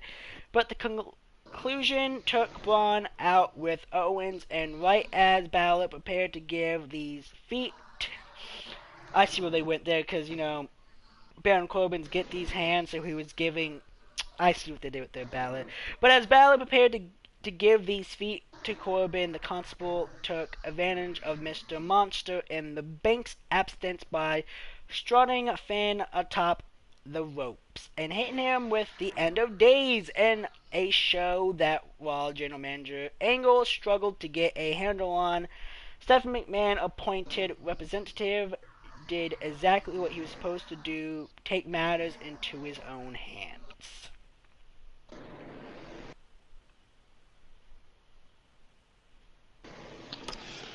Again, the match wasn't horrible. But it didn't sound great. Yeah, it wasn't great. But I like the wording they did there, though. Feet to Corbin. That was pretty slick. I liked whoever wrote this, because, it doesn't give any names. It just shows a WWE symbol at the end of each one. And, that it was said. So I don't know who actually wrote that, but whoever wrote that on the WWE team, you were pretty slifty there. Pretty neat. But that was Raw. So far, out of Money in the Bank and Raw, Money in the Bank was a whole lot better. I would give... What would you guys... Well, last pub wasn't when he had to begin, so we probably really don't know what he could rate it. But out of Raw and SmackDown, what would you rate it? From 1 to 10 for Money in the Bank, and a 1 through 10 for Raw. I'd give Raw a good solid 5. Okay. Money in the Bank, I'd probably give about an 8 or a 9. Yeah, okay, that's being a little too optimistic. I'm going to say to probably a 7 or an 8. Which, I can see that, a 7 or 8, and then maybe, I don't know, like, beginning of Raw was good, and then the ending of Raw was kind of bad. I feel like it would have been a better Raw if they flipped the ending in the beginning, honestly. Then it would have been a good Raw, but that just seemed very horrible, honestly. Very, very, very, very horrible.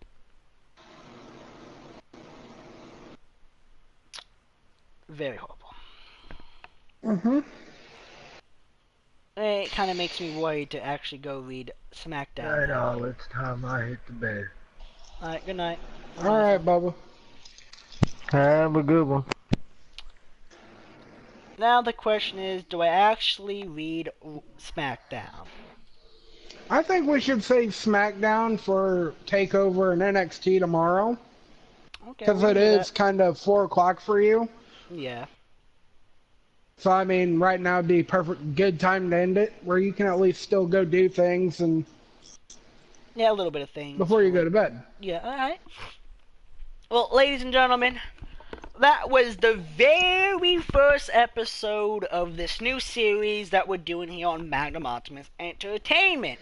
That was Backstage with Psych episode 1, where tomorrow night you might see episode number 2, where we will talk about SmackDown and TakeOver NXT, and then from TakeOver we will go right into NXT for this week.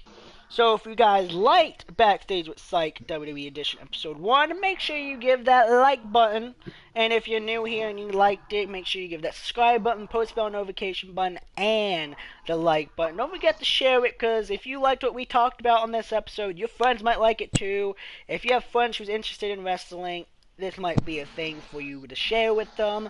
I honestly think this episode did not go that bad, honestly. Like, this was for a good first episode. I feel like this went pretty good.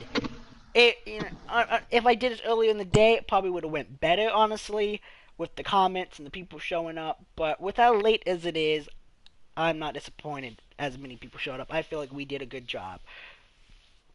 I think you'll do better with VOD on this.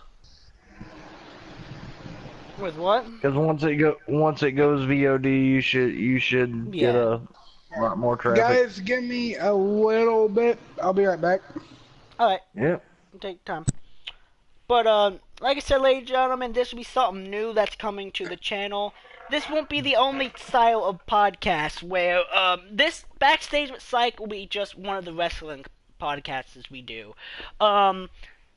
There will be more of other podcasts coming soon, like something that me, Lasso, and a couple people are supposed to do that really hasn't been announced yet. Just like this one wasn't. It was kind of brought up, but wasn't announced really what it was. It's kind of the same thing. It was one of those last minute. It was one of those last minute strap in, shut up, and let's hope to God this works. Oh, it wasn't really a last minute strap in. We've been talking about this for a week and a half before we actually did it. Well, it was still hope to God this works. It was one of those, what day are we actually going to do it and all that. That kind of was last minute. It was like jumping in a cold pool. You never know what you're going to find. Yeah. But, hope you guys enjoyed. I enjoyed talking about how awesome or horrible each match was, where I shouldn't have. I'm kind of glad that I did not watch Raw this week, honestly. With what I just seen, I can be happy that I did not watch Raw. Now, tomorrow, though, ladies and gentlemen, y'all get to see exactly how I feel about SmackDown, NXT TakeOver, and NXT itself.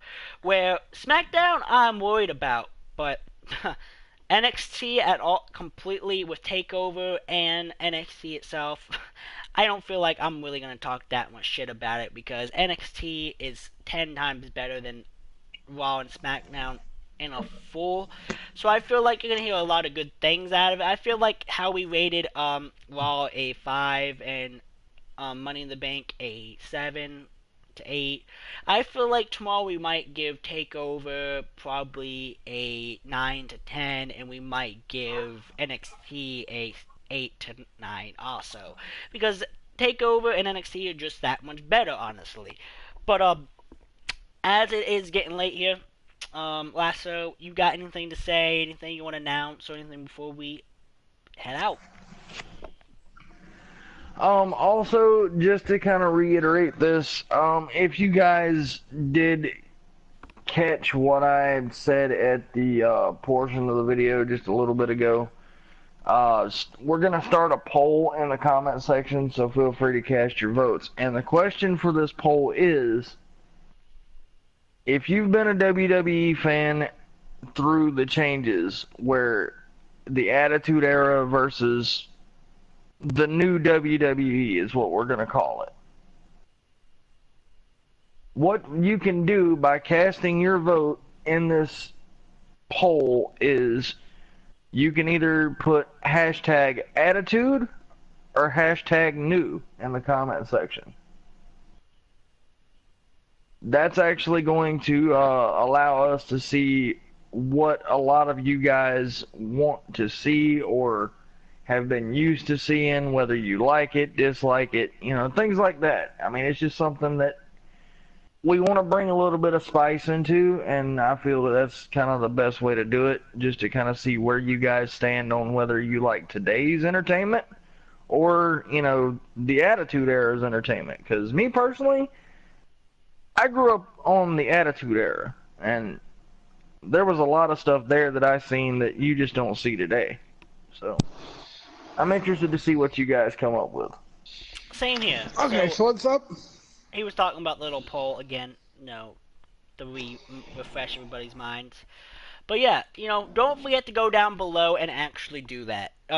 Cast your votes, tell us how you think, and all that. But this was Backstage with Psych. With the beginning of the show, we had Reaper, Twitchy, Vito, myself, and Young Samurai. Young Samurai left, and then everybody else kind of started leaving shortly after that. But to end the show, we have the All-Stars, the Night Crew. Little Psych, Vito, and Lasso XO signing off with Graveyard Backstage. Shift? Yeah, signing off the Graveyard Shift and signing off with Backstage with Psych WWE Edition Episode 1.